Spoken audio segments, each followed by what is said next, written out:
There we go. So, hi everybody, welcome. Thank you. So the good news is that when I went to the Citrus Auto Advisory Committee meeting, they were talking about starting an ADAS class this year, I guess. So it would be a coup if they could get good old Scott Brown out there doing that kind of stuff. You know, I'm always up for trying to get more and more hardcore qualified instructors over at Citrus because it just makes it easier for me. And it also makes it better for my students. Now, you know that Citrus is teaching a MLR class over at nights. Um, so if you find that you'd like to pursue that kind of stuff on a much more, I guess I wouldn't say, would I say rigorous? Well, yeah, they're going to expect you to do a lot more homework, and they're going to expect you to Well, they're yeah. I mean, it's more oriented towards actual working technicians. So, um, I consider this class as kind of a transitional to that. I mean, I do entry level stuff, but I mean, they've got so many more hours than I've got. I mean, it's really not fair to um, expect a whole lot out of the very very limited number of hours that we have. 60 hours. What career is that going to prepare you? Is 60 hours going to prepare you for? I guess never mind. District representative. Okay, so um, yeah, Scott Brown owns Connie and Dick's off of Indian Hill, below the railroad tracks in Claremont, and I don't know of a finer shop. So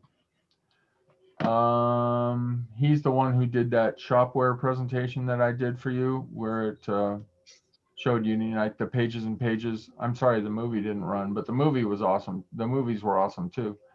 And it showed me all the diagnostic, pictures of the meter readings and stuff like that. Real huge innovator, real huge innovator. And he invented diag.net, which I would suggest you guys be involved in if you're interested in that type of stuff. So let me get back to sharing something here, advanced. There we go. And I will move this over here. Now we've been talking about gaskets and seals. We talk about thread repair. Hmm, that's interesting. Well, I talked about gaskets. Actually, we talked about a bunch of stuff. Boy, we covered a bunch of stuff last period. Okay, that's good. Okay. So we talked about seals and we talked about seal drivers. If I was you, I would get my Permatex 2B and I would put it around this area right here. Don't put it on the seal, but put it around this area right here. Um, Now, why? Because, well, some really better quality seals are going to have some kind of sealant around that area, but I'm going to stick some Permatex 2B in there just for fun, just because it's a habit and it's probably not a bad idea. Um, Here's the thing. You got this rubber in here and you probably got a spring behind it to keep it tight. Well, that's cool, but what happens is, for instance, as the shaft starts rolling around because the bearings get loose, the seal loses its ability to maintain contact with the shaft. So what we're going to do is, oh, I ran my second pen dry today. You're welcome. I've never run a pen dry before COVID. Um,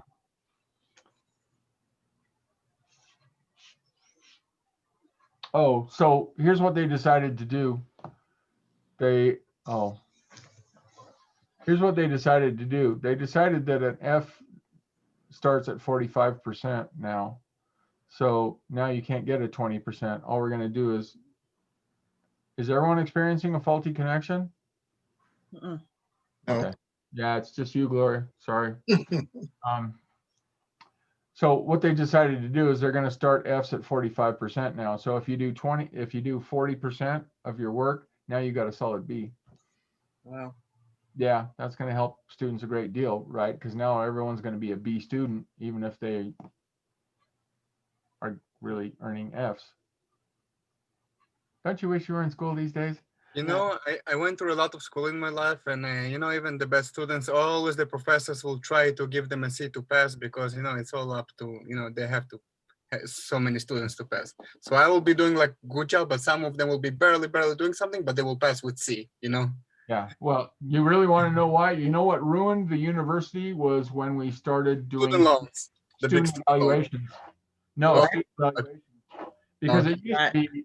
it used to be you could be a hardcore professor and it'd be just like, suck it, you have to take my class. But now ever since they started, because I used to teach at Cal State LA, what happens is now all the professors are scared of the students because it's like, oh well, if I make my class too hard, then you'll give me a bad evaluation. So now all the professors are having contests to see who can require the least out of the students, which is Yeah, why, you I know. know, We They had don't Sam, many hard expect anything out classes. of them? I'm sorry. Yeah, we had many hard classes, but even the people that won't put work, they will still pass, you know, because they have to pass, they have to graduate, you know. right. That's not right, though. Yeah. Yeah, well, I mean, the average grade at Harvard is an A minus, right? Didn't used to be like that, but Yeah, I wonder how many people paid to get in there. quack. It's true, So, though. anyways, my point was, here's what you have to watch out for on the seals. Every shaft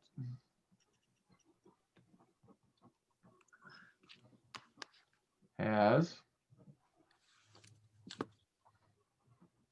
bearings or bushings, which is a flat bearing, I suppose, plain bearing.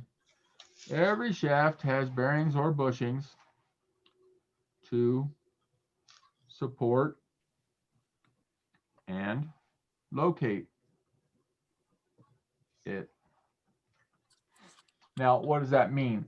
That means, well, we know that we need to have clearance, which is to say the space between parts. We need to have space between parts so that they can move around each other.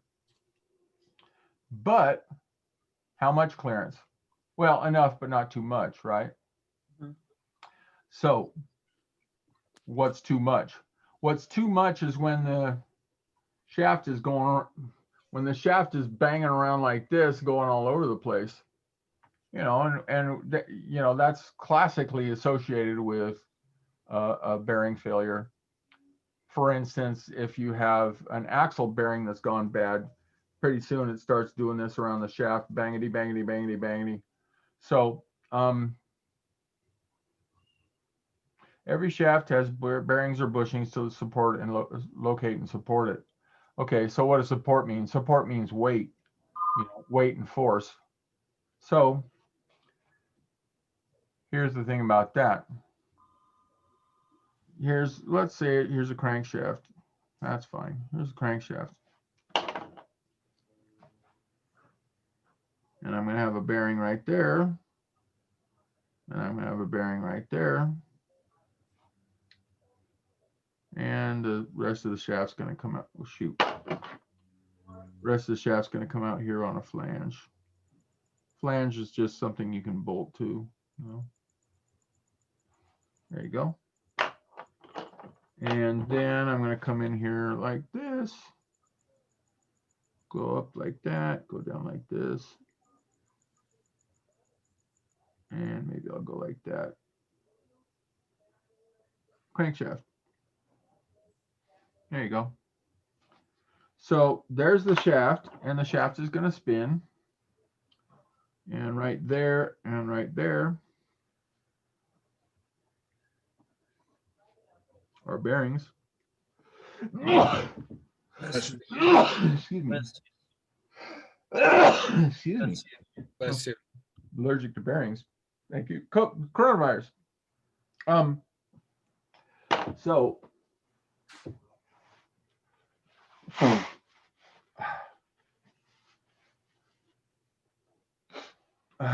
so anyways, that's my point. But on the crankshaft, you've also got two seals.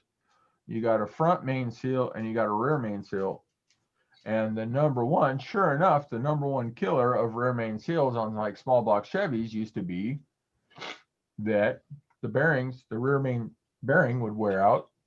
And as a result, you would have, because it's carrying the weight of the torque converter and the clutch.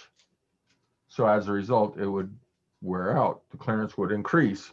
As a result, the shaft would lose its location and would start banging around. Well, eventually the seal loses its ability to control the oil. Also, we've got, better materials now, but that was the major problem there. While we're on this topic, I'm going to give you one of those pointers that's going to pay for this whole class. There's also a front main seal, and the crankshaft pulley goes into it. Well, here's what happens.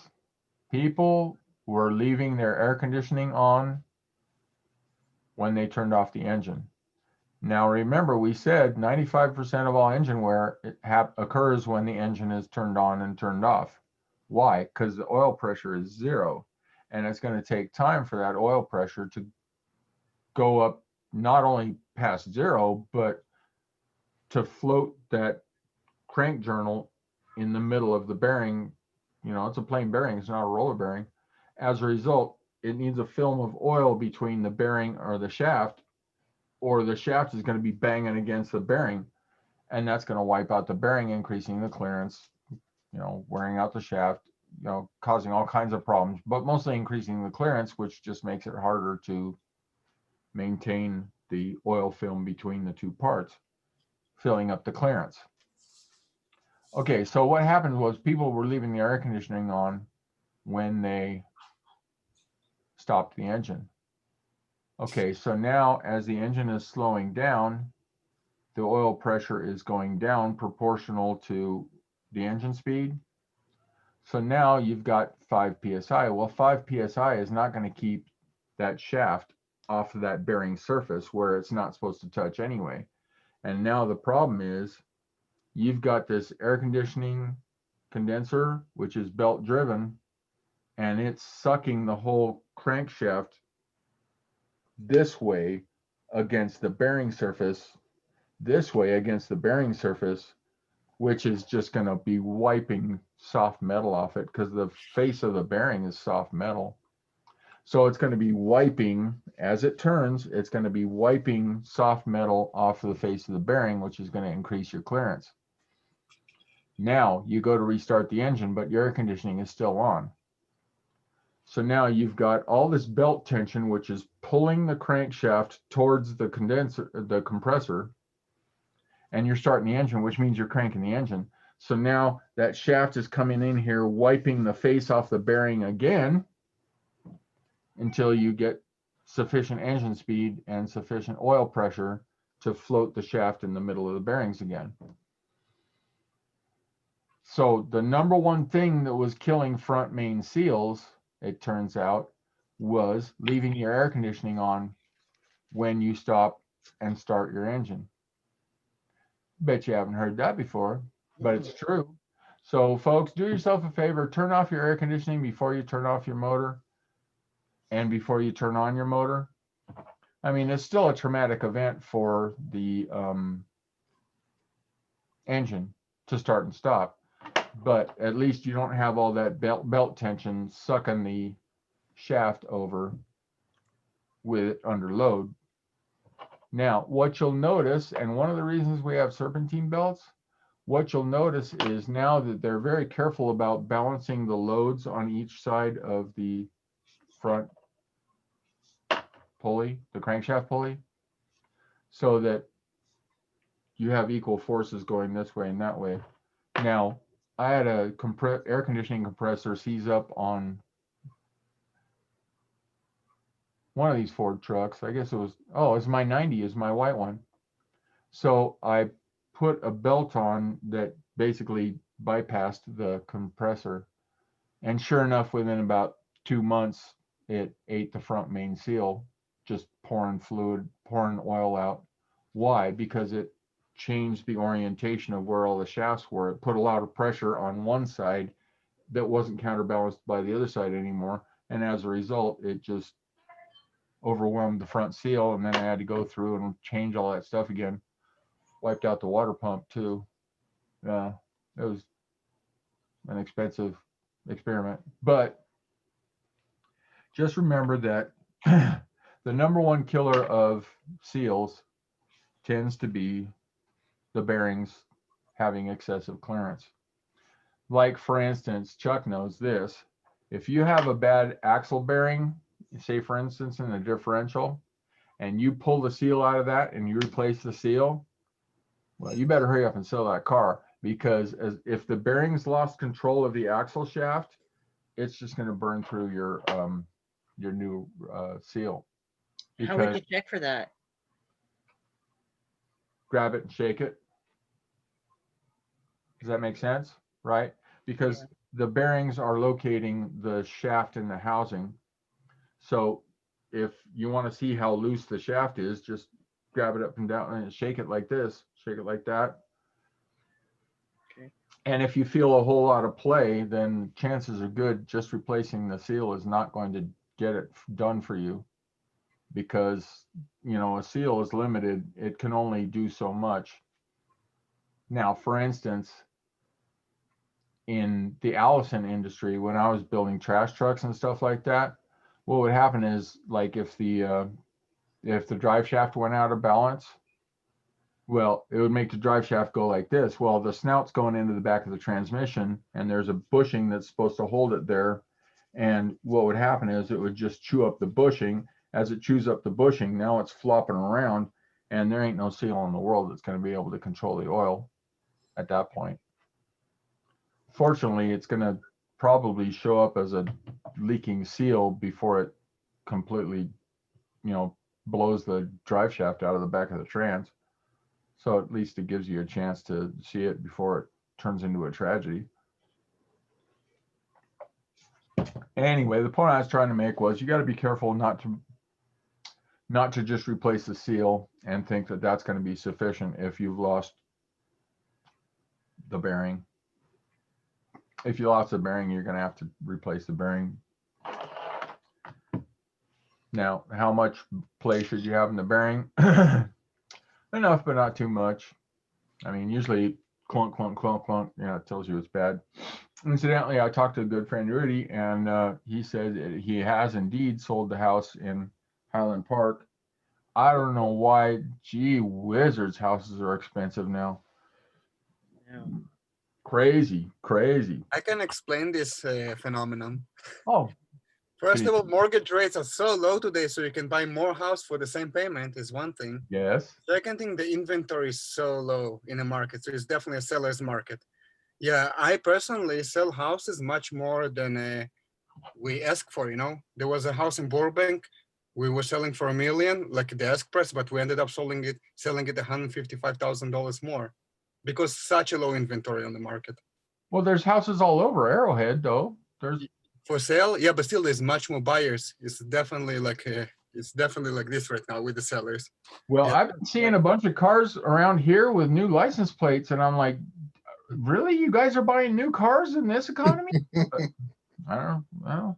Well, because the loans are such a low rate right now, so people just. That's what it is. Yeah, and Yeah, everybody but got stimulus checks, right? Yeah, because nobody needs to use their money. They better borrow money and keep their own money in the market because it's such a low mortgage. Just like 2.5, you can take 2.5 for like a Tesla. You can take a loan from Tesla. Yes, And really that's asking for it. All right, so here we have a seal. We got a seal on the front. We got a seal on the back. Why? Because we got all this oil floating around. You got to be careful and make sure that you understand that if you've already wiped out this bearing, changing the seal ain't going to do you much good. Which is why usually on a professional repair job, they're going to tell you, well, we need to replace the bearing behind it. And you're going to go, whoa, whoa, whoa, what? That's like 8 times more work. Well, yeah, because they don't want to take the chance that the bearing was wiped out and then you're an unsatisfied customer. Now, here's the thing. There's also a seal behind did we already talk about the timing belts and the camshaft and the 2 camshaft seals and the crankshaft seal and the, Nuh-uh. no? Okay. We didn't talk about cams in this class, huh? Not yet. Okay. Well, there's seals behind the crankshaft. There's seals behind the camshaft. When you change the timing belt, you're supposed to change all those seals. Hardly anybody does it, though. They just kind of pray that, well, they figure it's not going to leak before the warranty expires. So hardly anybody ever does it, but you're supposed to. And if you ever get oil on that belt, it's done. It's supposed to be dry. Chains are supposed to be wet. Belts are supposed to be dry because the enemy of rubber is heat and oil, you know. So That's that's, a question, Mr. Roquef. yes, sir. Getting back to the seals, for example, if you go ahead and you install the seal, any preference in how you lubricate that lip? You don't want to start them up dry. Right. Usually myself, what I'm going to do is I'm going to come in with Vaseline Okay. and I'm going to coat the, shoot, let me see. Let me show you. Excellent question. Well, this is what I'm going to do. This is what I did back in the day when I was building Allison's. Is I'm going to say, come here, I'm going to say output shaft seal. There we go. I'm going to find a reasonable representation. There's output shaft seal. Of course, these are all seal. Okay, so yeah, see there's that right there, that silver thing, that's the spring that holds the lips tight against the shaft. Unfortunately, these are all going to be, oh, no, there we go, right there. What happened? I had the one I liked, and then it's not giving me the one. Okay, there we go. Try this. There we go. Okay, so typical seal. It's got this cavern back here on the inside, and then it's got this silver spring right here. And what I would do, Chuck, is I would come in with Vaseline. We called it assembly lube, but it was the exact same thing. I would come in here with Vaseline and I would fill up this cavern with Vaseline. Now, as soon as it got hot enough, it would melt all the Vaseline. But what the Vaseline would also do is it would keep this spring in when I'm installing it. Say, for instance, I didn't have the correct seal driver, or actually if I did even, what it would do is it'd keep that spring from coming off. Because if that spring comes off, you're going to lose all oil control. So you never put none on the other side where it's mated against the, let's say, the snout of the crank. well, I would probably come in and lube up the snout of the crank. Mm-hmm. But the problem is if you use too much lube, then all of a sudden, if you have a leak, you don't know whether you have a leak or whether you use too much lube. Okay. I mean, depending on the application. I mean, what are you thinking? No, I burned up plenty of seals not lubricating them when I was younger. Yeah. I usually put a little bit of white grease on the inside of that lip, just for startup. Why not? Because after all, it's a solid, right? Mhm. Yeah, using a liquid, I think using a liquid lube on that would be kind of risky because then if you had a leak, how would you know? Right. But yeah, I kind of like that idea. Why not? A little bit, right? Right, just a little bit so it's not dry when it first cranks up. Yeah. Because what Chuck's talking about is you don't want to burn up the lips of this seal, putting it in there dry. So I'd fill up this cavern, maybe lube up the shaft. Yeah, you don't want to put a dry shaft in there. And a lot of people have that problem because they don't understand the fundamental mechanical principles behind it. So what they're going to do is they're going to clean everything really good, which is admirable. Like brake parts, for instance. They're going to clean everything really good, but then they're going to put it back together, and they're not going to understand that without lubrication, all you're going to get is metal wear. Yeah. So like caliper pins and stuff like that, or brake part, the backing plates on brakes, on drum brakes, they're going to put everything back together dry, and then basically what they, they cause a failure. Technician caused failure. So yeah, that's a good point. That's a real good point. Now you're supposed to use a seal driver, and a lot of times, let's see. Let me see if I can get a good. Those are seal drivers, actual seal drivers. Now, why is that an issue? Well, this is why it's an issue. Because you're trying to install a seal. You're trying to install a seal that's got a shaft sticking out of it, so you can't really use a 2x4 the way you would want to, just lay it flat and bang on it with a sledgehammer.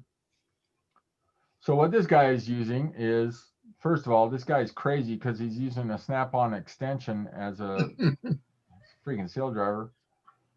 But you got to be very careful doing it this way.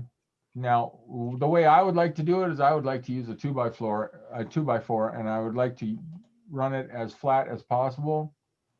But as you can see, this has a bunch of irregular surfaces. I don't think you're going to be able to get a 2x4 in there very easily. And the stupid seal has this lip coming up, which looks like he doesn't have too much choice other than to use an extension run back, a 1/2-inch extension run backwards. Now, first of all, I would never use a snap-on for that, but this is risky, man. You better have some skills to do it this way, because you got to make sure that you're doing it evenly all the way around. And that takes a touch. I got to tell you, that takes a touch, and you're gonna blow up not a few seals learning this technique. Right, Chuck? You and me both, buddy. Someday after we die, we're gonna meet up with all the seals that we busted doing it wrong. Yeah. The judgment right in front of the judgment seat. There's a big pile of broken seals. It's a weird joke. All right, finally, he returns. The prodigal has returned. So maybe he can tell us. The reason you need a seal driver is because you got this shaft sticking out, and the shaft like this, well, it's the same trans. The shaft sticking out is what causes problems on the installation. So you got to be super careful, because if you warp that seal, I mean, it ain't going to warp back. Gerardo Flores Del Monte, what's going on? Now, can you get those seal drivers at one of these cheap auto repair places? Not usually. Seal driver tends to be a specialized device. So you can get them from eBay, though. And if you're going to do this kind of job a lot, that's probably how I would do it. There's a lot of YouTubes, so you can figure out how to do it based on the tools you have. Well, see, for instance, like this. I'm not going to show you the video, but you can see the problem. So don't be coming around here tapping with a hammer, because tapping with a hammer ain't going to do it. You want to use as flat a surface as you can, and you want to use whatever you can to spread the load as far as possible. And in a case like this, if you don't have the seal driver, you best pack that cavity with Vaseline. Give that output, give that spring as much of a chance as you can, because if that spring pops out, then not only do you have to take out the seal, but you got to buy a new one. Well, there's lots of people trying to help you. That's good. I mean, things are so much better than they used to be. This guy's made a seal driver, homemade. Beats the hell out of hitting it with a hammer, hitting around the edge of the seal with a hammer. That's just asking for it. Hey, Flores, if I wanted to change the coolant in my car, how much is it going to cost? The engine coolant. What is that, like $40 now?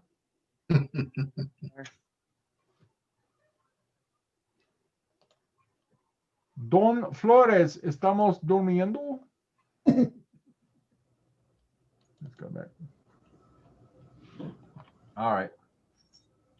So that's my theory on changing seals. This happens a lot. People lose control of the shaft because the bearings get worn out, and then they replace the seal, but it still ends up in failure. So just be aware of that. Check it out. Make sure you don't disappoint yourself, because if you got the thing halfway apart, now is not the time to hurry putting it back together. If you got a bearing problem, that's going to be more work, but it's going to be less work than putting it back together and then having to take it apart again because you finally realize you got a bearing problem. Yeah, don't buy used seals off OfferUp. All right, so we done on gaskets and seals? Yeah. Permatex 2B, buddy. Don't get Permatex 2B on the inside of the engine. And like I said, the most important part about this is don't get RTV on the inside of the engine, because it'll strip off and it'll go into your oil pump pickup. Then all of a sudden you got no oil pressure, and that's really, really bad. Really, really bad. So don't do that. And in fact, that's why I don't want to use RTV anywhere on the inside of the engine except at the corner of the cam towers that we talked about last time. All right, so I've been looking at this list, and I still maintain that there are a couple of things that got no business being on this list, like adjusting valves or changing timing belts. I don't see that as being an entry level job. But it said, change seals. So I think changing seals is much more likely to be an entry level job than changing timing belts. All right, so where do you want to go? Did we do steering? Ouch. Did we do steering in this class yet? Same suspension? Okay. Well, sure. Okay. Well, let's see. Let me show you a picture first so we can, because my drawing may not be as clear as a picture would be to start.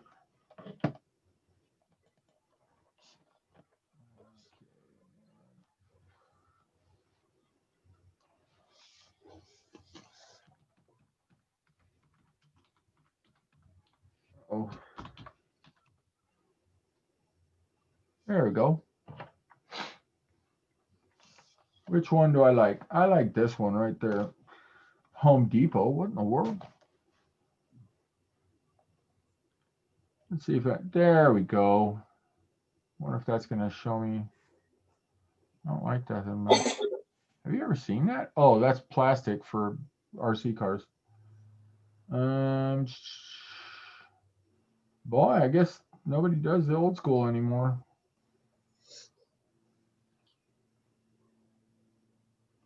Okay, well, that works out. Yeah, that works out. There you go. Steering knuckle. Well, this part up here, is that going to get? Yeah, there you go.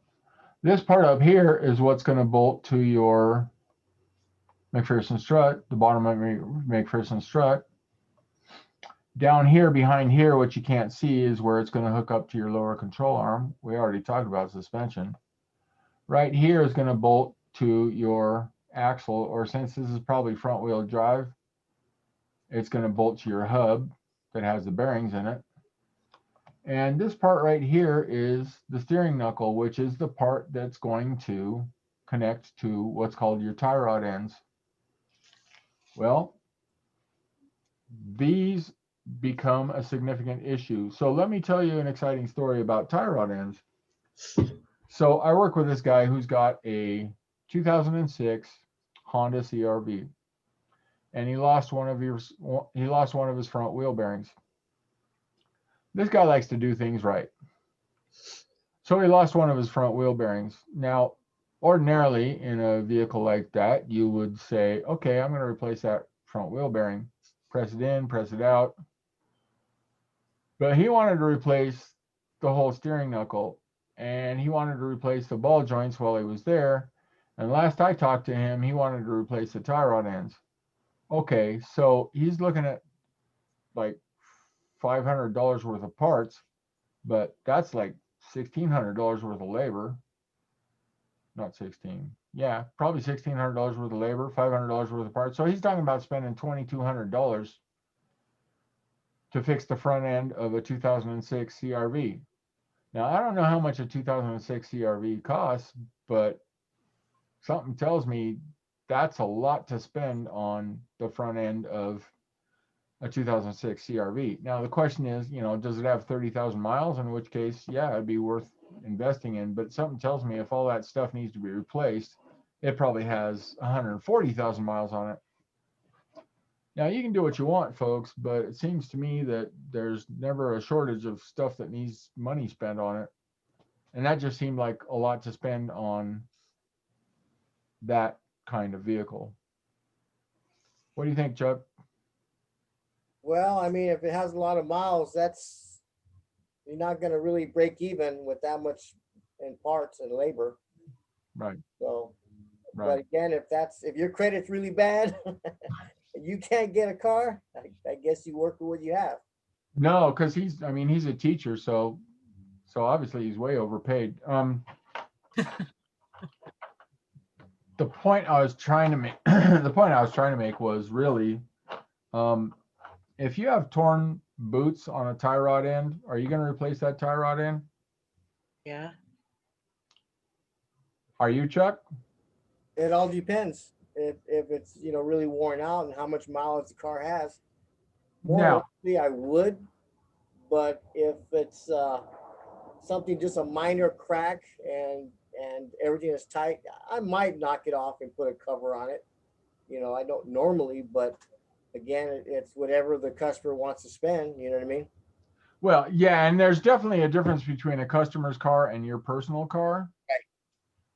And I'm absolutely 100%, if it's worn or loose at all, Right. I'm going to replace it because, that's a steering part that comes loose. I mean, all kinds of people die.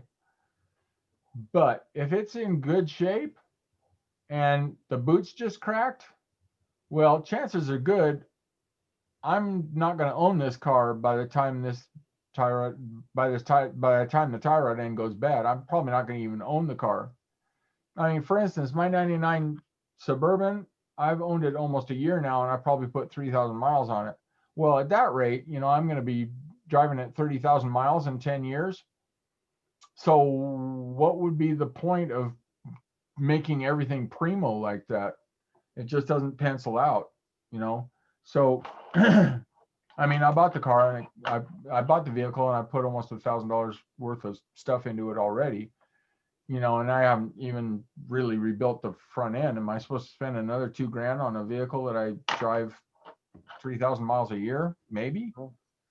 So I know it's the wrong thing to do, and I will someday be held to account for my sins. But I got a bunch of cars and I got a bunch of things to,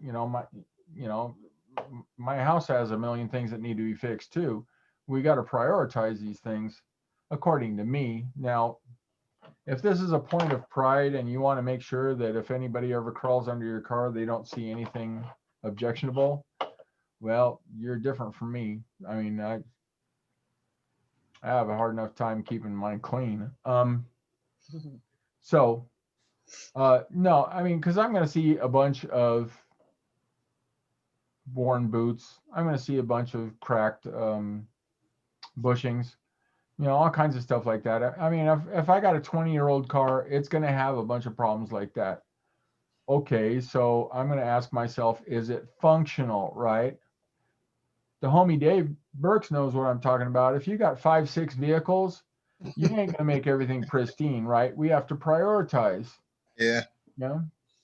And is that wrong? No, I don't think so. I mean, the purpose of a vehicle is to function, serve our needs, right?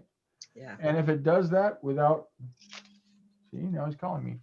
If it does that without us making huge expenditures, well, that's all the better. So that's my theory on that. And what you're going to see is you're going to put your car up on the rack and you're going to see a bunch of stuff. And the question is going to be, okay, is this something I need to be concerned about or is this not? Now, if it's a CV joint or a half shaft or an axle or something like that, yeah, that's something that's going to see a whole lot of wear and it's under a whole lot of stress. And what you're going to find is if the boot's ripped, it's going to lose all of its grease because it's spinning. So it's got centrifugal force. It's going to lose all its grease. It's going to lose all its lubrication. And pretty soon you're going to have a bad joint. So you might as well replace it now while you've got access to all the tools and smiling, happy, friendly service. Before, because that joint could be worn out in ways that you can't really tell unless you take it apart, which I wouldn't take it apart anyway, because I don't do that kind of stuff anymore. I just take out the axle, put the new axle in, let the rebuilder worry about taking it apart. So that's my theory about that. If you got a 20-year-old vehicle or more, or a 15-year-old vehicle, you're going to see a bunch of stuff like that. And one of the things that these shops, well, for instance, a lot of these shops that do free brake inspections, I mean, ain't nobody ever paid the bills by doing free brake inspections. Okay, so why would they do that? Because they want to put your car up on the lift and they want to get the wheels off. Because I can pretty much guarantee you, any one of your cars, if I can get it up on the lift and take the wheels off, I can find something that needs to be replaced. And you know what? I can show you that cracked boot and I can say, you know what? That is a fail. And the dealer would tell you that needs to be replaced. Oh, and you'd look at it and you say, well, yeah, look at it. It's all torn. I can see that. But, stuff like cracked bushings or something like that. Okay, well, is the bushing functional? Because I've seen cracked bushings last for 15 years and still be functional.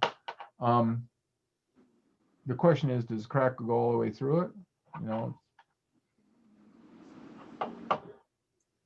So I'm kind of, people try to hurt my feelings by saying that I'm neglectful, but one of the things I neglect to do is care about other people's opinions. That was a joke. So anyways, the point I was trying to make was this right here is a steering knuckle. And this is where the axle comes through. That's where the bearings are going to be located on this green line right here. And up here, doggone it, up here is where it bolts to the McPherson strut that we talked about. It should be in your notes. If not, you can look it up. And up here is the steering knuckle where the suspension system interacts with the steering system. So it seems like a good day to talk about steering system. So let's do that. I can come here and say rack and pinion steering. Everybody loves to do rack and pinion steering. Not me. Doing rack and pinions is usually a huge pain, but there is a valuable lesson in here, folks. Well, that's not the complete system, but it'll do. Okay, rack and pinion. Well, I was hoping that was going to work. Holiday gift guide, yeah. Yeah, it's not a gift unless it's installed. So how the rack and pinion works, this is going to look like this. This part hooks up to the steering shaft that your steering wheel is mounted to. So your steering wheel goes like this, and you got a shaft that goes like that. And this part right here, come on. This part right here, this part right, doggone it, this part right here is where the steering shaft, the steering wheel shaft, the steering column, whatever you want to call it, steering shaft is located in the steering column, bolts up to. Then you've got this end that goes to one side of the car, and you've got this end that goes to the other side of the car. This is called a rack and pinion steering system. And it's called a rack and pinion steering system because of its internal construction.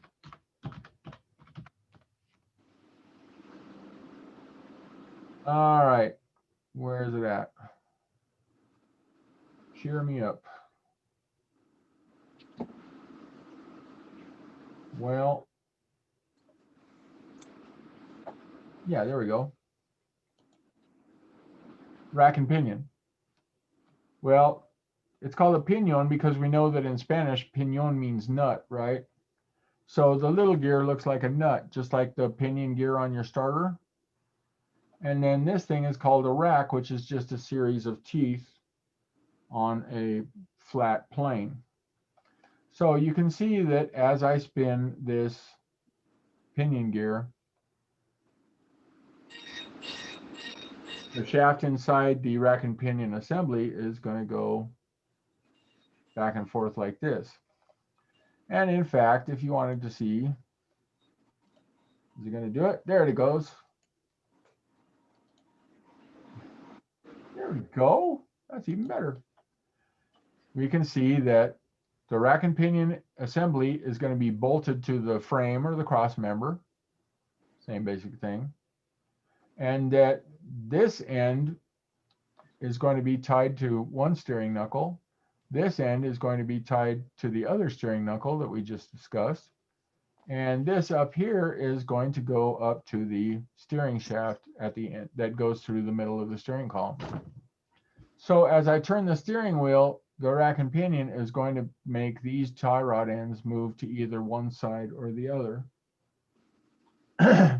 That's how rack and pinion works. Now, why do people choose rack and pinion instead of the old method? Well, the old method was called the quadrilateral method, and it had significant problems with wear issues, but the most significant problem it had was that it took up a lot of space. So the rack and pinion is a very compact unit, and it's easily adaptable to power steering units, power assist units. And since it's so compact, it made it very easy to shove into very small vehicles.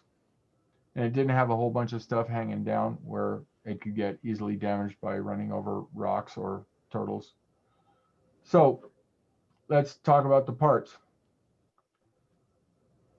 The rack and pinion has the part where it bolts to the frame. Sometimes there's two places that happens. It has boots right here, and every boot does the same thing. Remember, we talked about this. Every boot does the same thing. Every boot keeps what's inside in and keeps what's outside out.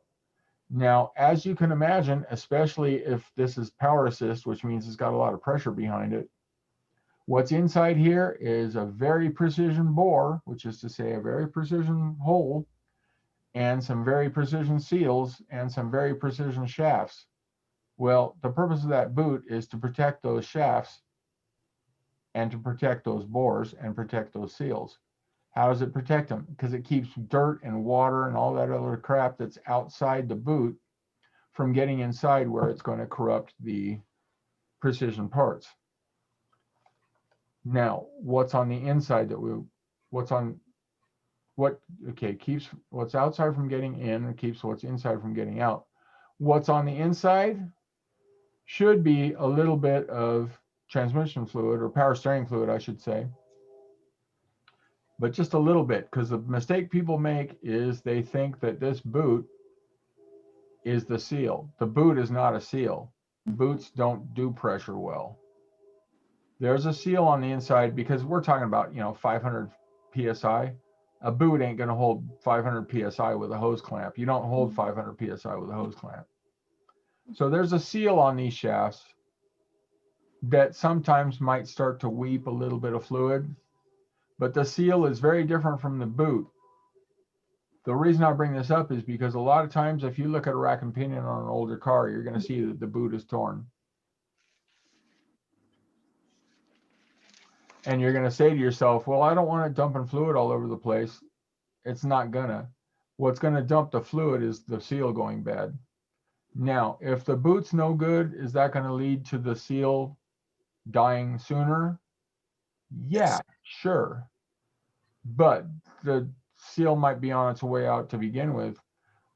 What I'm going to say is if the boot is dry, if it's torn but dry, usually I'm going to run them. And the reason is because that rack and pinion is going to cost you $300 or $400 in parts just for the part.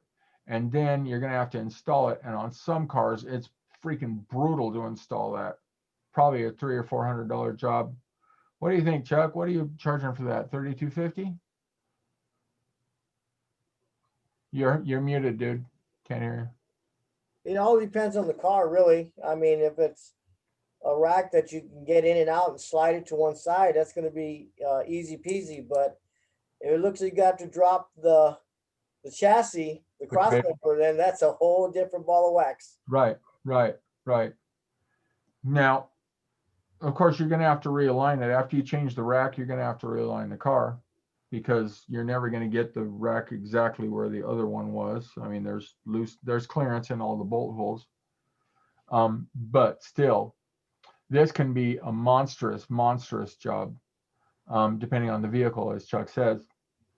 Okay, so usually if it's just a boot, I'm going to look at the car. If this is a $2,000 car and you've got torn boots on the rack and pinion, nah, the car, the fundamental dynamic has been brought up tonight, and I want to reiterate it. You got to ask yourself about return on investment. So if you're only going to have this car, because I brought this up to the front end rebuild guy, I said, look, you're probably not going to have this car long enough to get the return on investment, right? If you got all that extra money, then, give it to me and I'll make some money with it. But if this is like a $2,000 car, or if it's, a $3,000 or $4,000 car, but it's got 200,000 miles on it, I would never put a new rack and pinion in it unless it needed it. And then I would be very suspicious. Because after all, I mean, why put $1,000 into a freaking car with 200,000 miles on it? I'd be nervous about that unless it was really nice, like a Corvette or something. Even then, I'd be very suspicious. Like I told you, the key to my Corvette dynasty was using used parts. I didn't care. I mean, why put in a new headlight computer? I mean, for a car that's probably not going to go another 30,000 miles before it gets crushed, right? You don't expect a Corvette to go 350,000 miles. Certainly wasn't the way I drive it. That was a joke. So these are all parts of my calculus. Now, it's interesting that we brought this up because this is an important issue. One of the reasons that we're having these lockdowns is because we trust the experts, by which I mean to say we are leaving it all in the hands of medical professionals. Well, what's the only thing that medical professionals, most of them, care about? The medical issue, right? So yeah, well, it may be true that we are lowering infection by all staying inside and 6 foot distance and all wearing masks and stuff. We got the whole rest of our life we got to worry about too. See, doctors don't tend to care, at least in my experience, and I've had a lot of experience in the last 3 months. Doctors don't seem to care about everything else you got to take care of, because their focus, and maybe rightly so, is on the medical aspect of everything. So it's a huge mistake to leave it all in their hands. Now that's medical, and the same thing is true if you take your vehicle to a professional mechanic, like a really professional shop. They're going to say, you know what, this needs to be done correctly.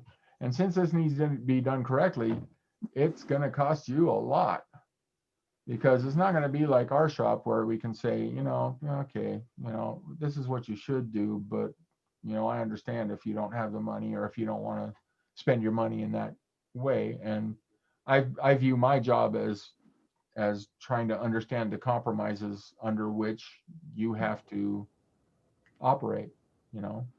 For instance, do you have any idea how many lives we would save if we made the speed limit 15 miles an hour? All right. Hundreds of thousands, well, not hundreds of thousands, but probably 30,000 people a year. If we kept speed limit at 15 miles an hour, just think of the lives we save. Well, if it just saved one life, right? No, but look at the destruction that it would cause in all these different arenas, right? But people still break the law, so It would take 3 weeks for something to get across the country.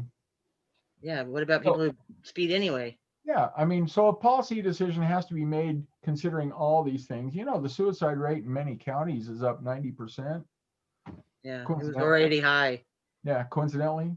So Yeah. anyway, the point I'm bringing up is, just practical decision making. Do I replace this tire? Well, it's got wear pattern on one side. Well, can I make it last another 3 months? For instance, that's the kind of decisions we make all the time. Can it wait till my next paycheck? I mean, when we're doing brake inspections, it's like, well, really, there should be, can it wait a month till my next paycheck? Because that's practical decision making, and that's the hard part. All right, so here's the rack and pinion. We've been talking about tie rod ends. Well, this is called the tie rod, and there's another one on the other side, but this is the important part because that's called the tie rod end. And what we've been talking about today is that there is a boot on the end of the tie rod. And what it does is it keeps the lubrication on the inside, and it keeps dirt, water, grit, all kinds of sand and stuff from getting inside and attacking this joint, which is a high stress joint. It really is. It's a high stress joint, and it needs to be lubricated. Comes lubricated from the factory. Back in the olden days, we used to have to go in there with a lube oil and filter, and we used to go in there with a grease gun and lube it up, but they quit making them like that. Why? Because if you grease up a joint, you're not going to have to replace it. If they make it impossible to grease up a joint, now they can sell you a tie rod in. All right, so How do you lubricate that? if it doesn't have a Zerk fitting, you can't. What? You just replace it. Okay. But I just got my rack and pinion done. It's squeaking really bad. Oh, really? Yeah. Well, let's look at some images. Most tie rod ends you buy today, like for instance, this one right here, but they're not showing me the right end. Most tie rod ends you buy today don't have any provision for lubrication. They do that on purpose because, after all, if you can lubricate it, then you won't have to replace it as soon. Of course, all of these are going to have Zerk fittings. Just FYI, Zerk fitting is, okay, let me show you. Zerk fitting looks like this. It's a little grease fitting on the end of the tie rod end. This is a tie rod end. You can see the boot right here. And this is the part where it bolts to the steering knuckle. And it has this little thing called a Zerk fitting, Z-E-R-C, Zerk fitting at the end. It's a grease fitting. And what you can do, it's got a one-way valve, so you can push grease in, but it won't come out. And what we used to do is we used to have a grease gun, and we would push grease into that until it started popping out the boot, and then we'd say enough. But most factory Zerk fittings today, most factory tie rod ends today will not have a Zerk fitting on them. So as a result, you can't lubricate them. You just have to buy a new one. Now, this right here is what we've been talking about for about the last 30 minutes. And as you can see, this boot is torn. It's cracked. Why? Because it got old, because it got hot. Now that's interesting because look what the arrow's pointing at. This is your axle shaft, and this boot is torn as well. But what I'm noticing, what I was looking at, was this tie rod end. It's cracked. Why? Because it ran out of lubrication, it dried up, it got hot, exposure to oxygen and the sun. So the question is, oh, there you go, that's even better. Question is, what you going to do about it? Well, this kind of stuff, I'm going to shake the joint, make sure it's still tight. This kind of stuff, I'm going to change it. Now, why?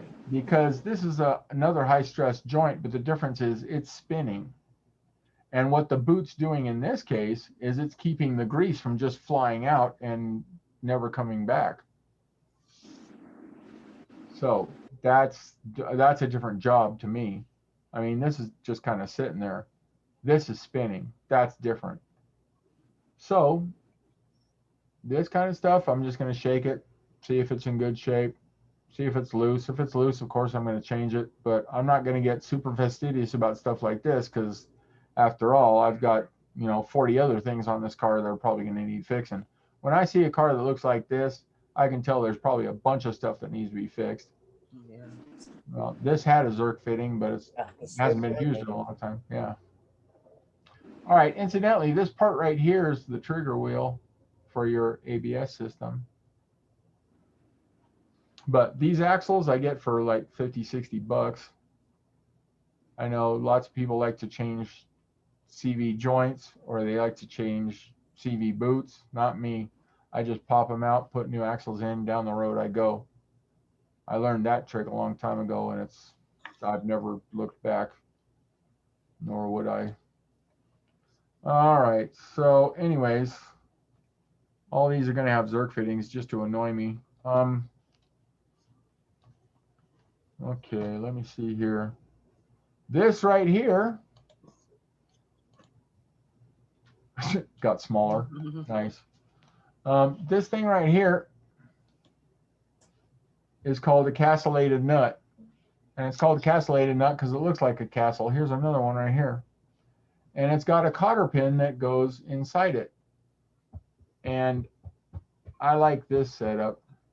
Basically what you do is you tighten this nut down until there's a hole in that shaft. If you look at your notes for like the axle, you'll see that there's a hole in the shaft. And what you do is you tighten this nut and then you keep tightening it until it lines up with a hole and one of these slots. And then you can shove the cotter pin, which is the silver thing, through it.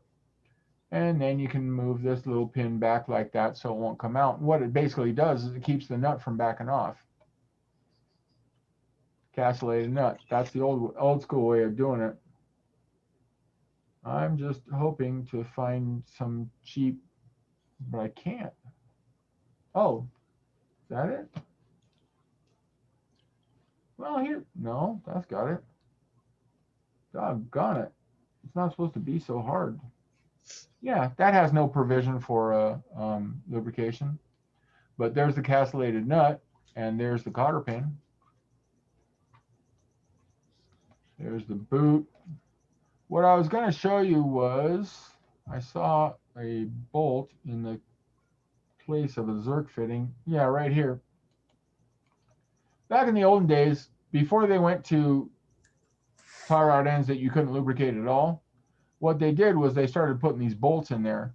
And then you would have to go down to the store and buy Zerk fittings to lubricate the thing. And then they just quit drilling and tapping that hole because they figured it was just more expensive. Their excuse for putting this bolt in is that Zerk fittings were way more expensive than bolts. Then they realized that if they quit drilling and tapping that hole, they could save all kinds of money. Plus that way they could sell you another tie rod end. So that's kind of your master class on tie rod ends. How tight do you make those rascals? Not too tight. You don't over tighten it. Well, you don't under tighten it either, so Right. I'm going to use a torque wrench on that, I think. Yeah, for sure. There's the setup there. Lower control arm here, front strut. This is exactly the setup on the first steering knuckle I showed you. And it's got this tie rod end going this way with the boot and the steering rack right there. There's a couple of different configurations. Some will have threads. Some will have internal threads. Some will have external threads, I should say. And this little flat right there, I wonder if they'll show it to me. There you go. See this little flat portion right there? Mm-hmm. That's there so that you can do the alignment, set the toe, which requires changing the length of the tie rod ends vis-a-vis the rack and pinion system. You know, can you put the front tires closer together or bring them further apart? Basically, we want them to be parallel. So that's how you adjust toe, which I think we talked about. Symptoms of that. Okay, so let's get out of there. We may have started to talk about alignment. I don't know how. See, the problem is we're way back in this book. All right, there we go. Okay. So, two steering systems. Well, on lighter duty stuff, you're going to get rack and pinion. You're not going to get that on F650s. On bigger trucks, you're going to get back to the quadrilateral steering. So the number one version is rack and pinion, and I like to teach rack and pinion first because I think it's simpler, easier to understand, and it's much more common in the cars that my students drive, smaller cars. Rack and pinion. And you have to be aware that you come in here like this. You're going to have some threads like that. You're going to have an adjusting nut, goes like this. And then you're going to have the tie rod end come out like this. It's going to have a boot.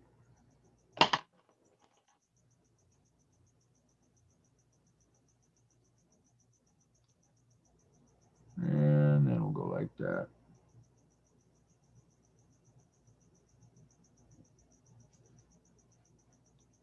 Boot.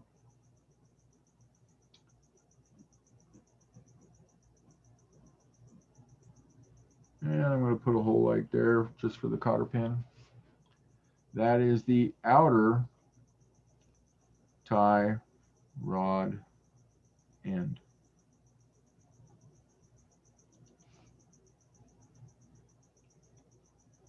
Maybe a lubrication fitting here if you want, just for fun. Looks like a bleeder valve.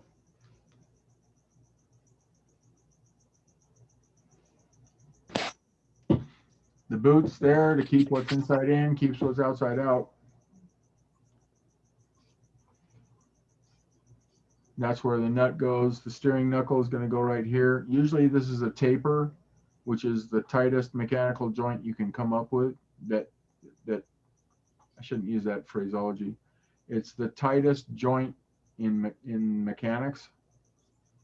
The reason is because if they made this a straight thread, as it wore, it would bang out that hole and you'd have to replace the steering knuckle. So these are usually going to be, well, let me show you.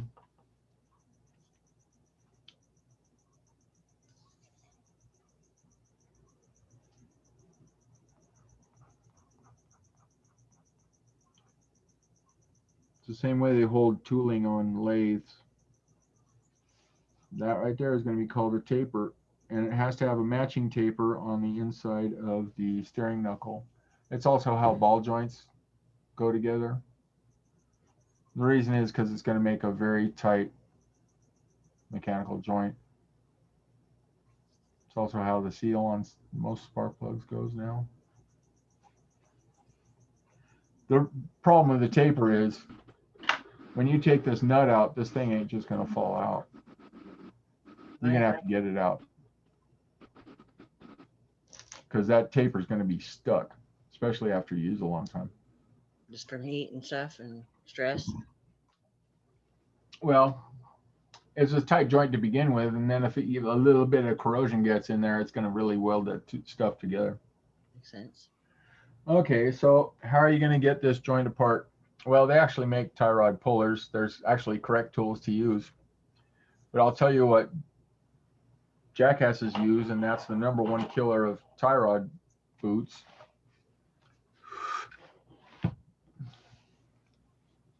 Favorite. I was gonna say, Chuck, do you like pickles? You like pickles, Chuck? I hate pickles. What is it? Chuck? Pickle fork. Yeah. Oh, yeah. You talked about that before.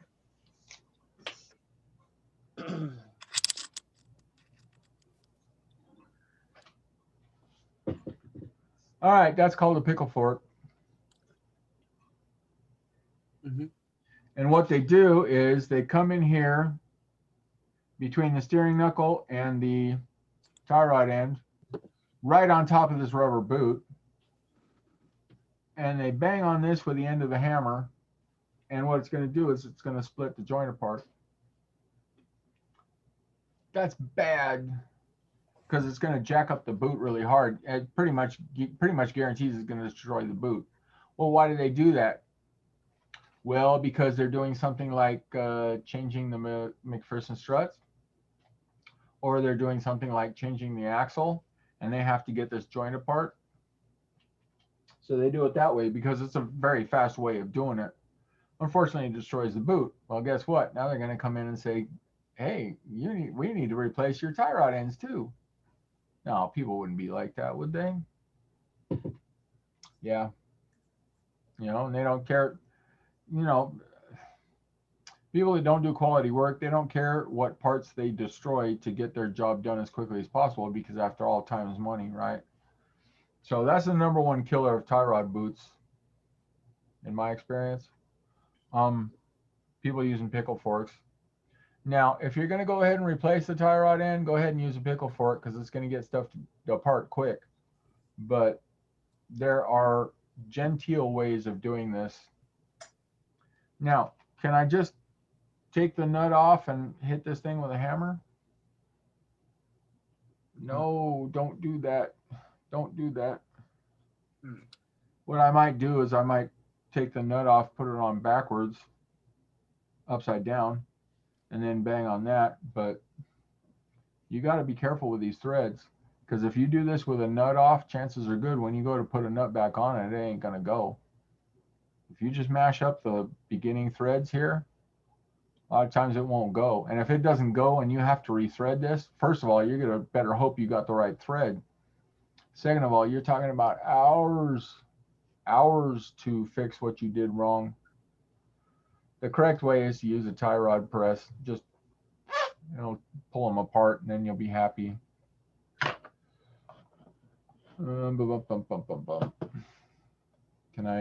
Can I show you a picture? Yeah. And just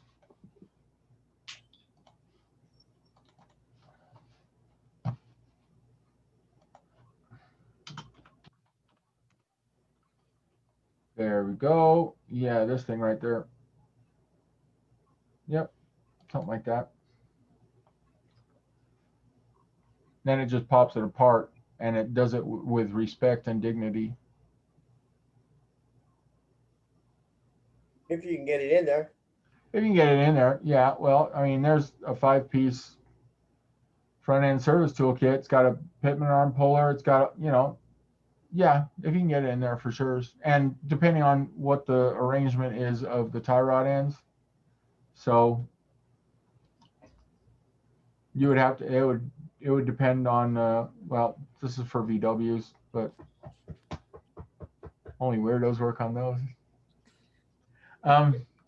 Kidding, of course.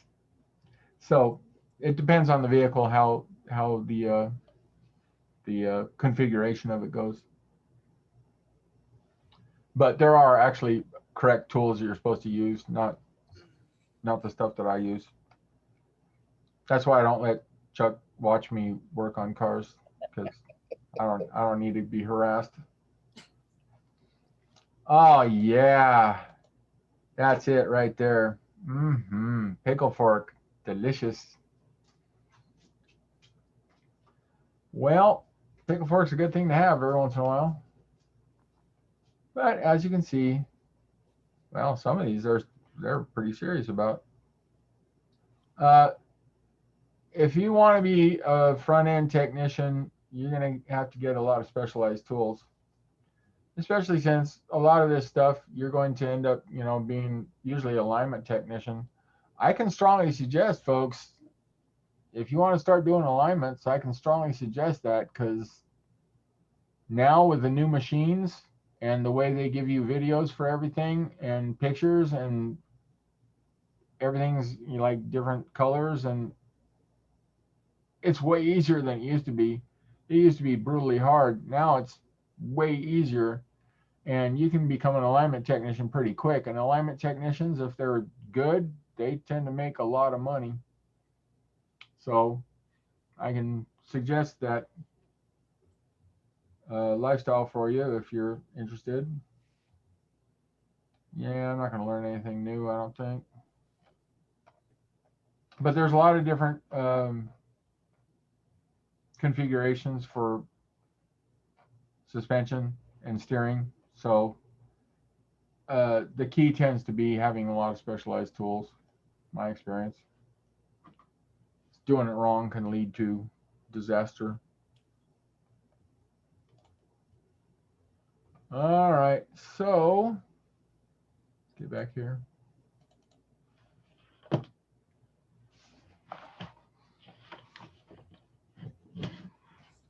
Now, as I said, and I want to bring it up again, if you're just going to be replacing parts, you can bang stuff apart with much less abandon, with much greater abandon than if you have to reuse these parts. If we have to reuse these parts, we got to take care of them. Now, rather than assuming that you're just going to replace all these parts, how about you get the parts that you are planning on installing, and you make sure that they match the parts that you're taking apart, so that you don't get some freaking 8 o'clock surprise where you find out they give you the wrong parts, and then you can't get the car back together because you beat the hell out of the old parts, and nobody's got this in stock in the lower 48.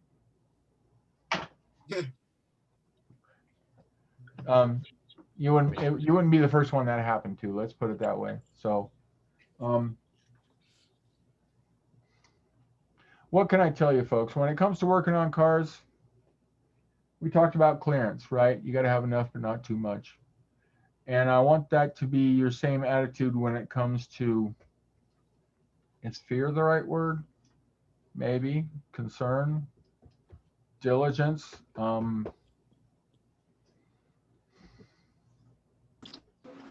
I don't want you to be terrified to work on cars. But on the other hand, I want you to be terrified of doing it wrong. YouTube. I am Exactly. terrified of doing it wrong. Yeah. I watch few YouTube videos and I compare them usually. That's what Yeah. when I Mhm. especially work Yeah. on my bikes. YouTube, because YouTube is going to give you the appropriate level of confidence, right? The golden mean. Yeah, but then to watch few videos is always good, not one. Like, Right. you know, Yeah. few Yeah. and compare. Like, Especially And because, read too. yeah. That helps too. Read your Especially manual. since we got no way of knowing, if this one video we watched, the person actually knew what the hell they were doing. Right. Like I said, I've been trying to show instructional videos to my class, way more than I used to, and it's like, no, that's not it. No, that's not right. And Yeah, there's a few crackpots on YouTube. Yeah.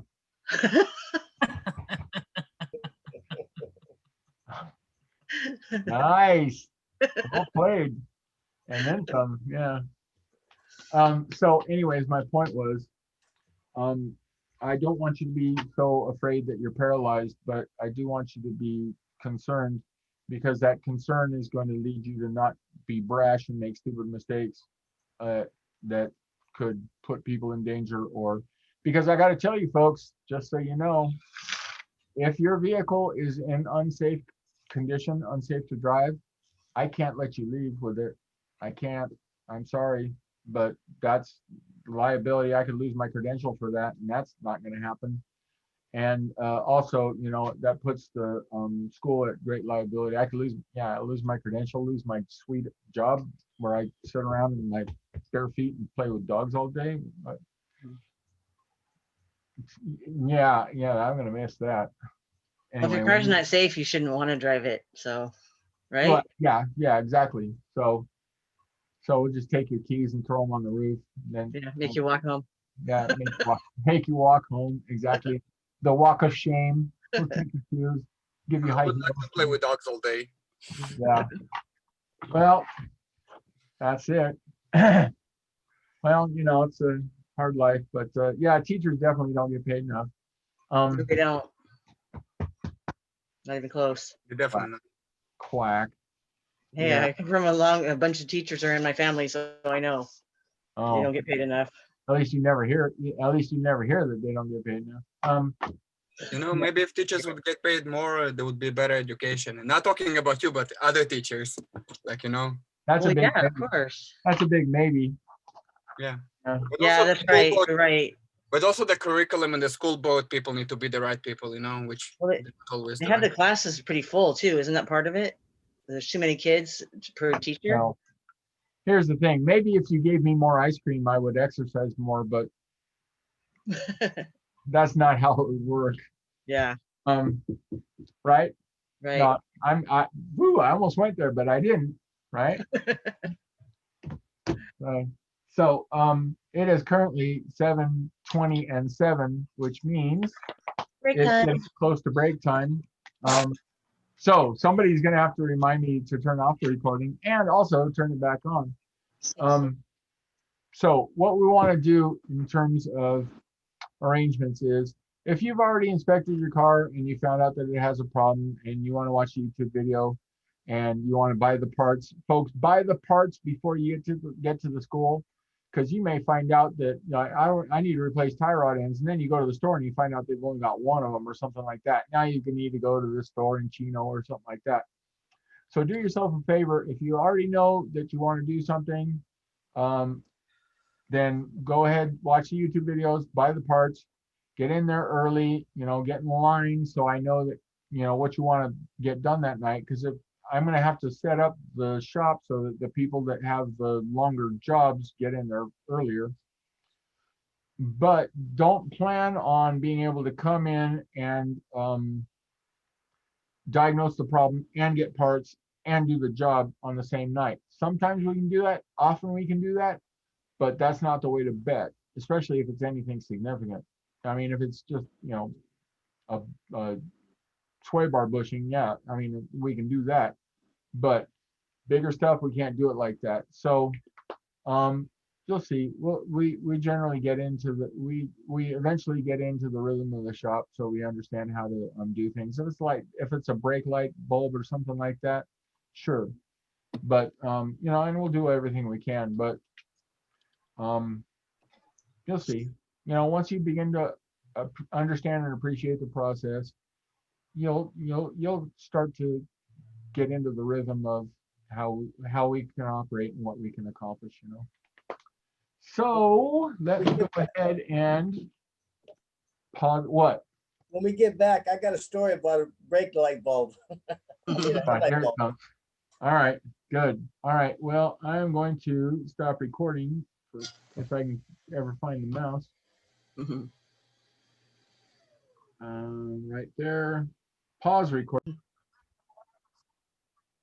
Hi, everybody. Welcome back. So we're talking about steering systems, and I just looked at the task list for steering systems, and we are making good progress on that, so I'm happy about that. And we don't have an alignment rack, so there's not much we can do on that other than inspect tire wear. So under suspension and steering systems, well, we talked significantly about suspension, so really what we got left is steering on that. Couple pieces of suspension. So let us see where we're going.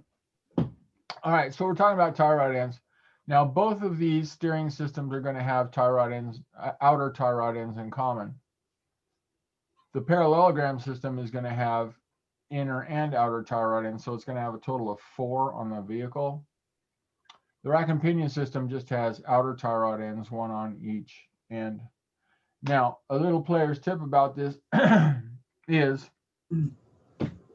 when you're doing an alignment and you want to set the toe, which is to say where the shoot, this way and this way, you do that by loosening this lock nut and turning this shaft. And what that's going to do is it's going to make it shorter or longer as you move it in and out, and that's going to change the orientation of the wheels towards each other. We want them to end up being parallel, but nowadays everything's set on machine. Back in the olden days, we used to have to do this by hand, but now everything's set on the machine. It's really pretty close to idiot proof, pretty close, which is perfect for me. So as we said, if you're having noise issues with your steering suspension, I believe that silicone spray is a good way to go. It's inherent, I think, in if you have nylon bushings, which is one of the drawbacks of nylon bushings. Usually when I put it, hey Chuck, when you're putting in nylon bushings, like sway bar bushings or something like that, are you going to lube those up? Yeah, With what? they have a special grease for the, you talking about like energy suspension, the polyurethane ones, or? Yeah. Yeah, they have a special grease that you're supposed to use on them.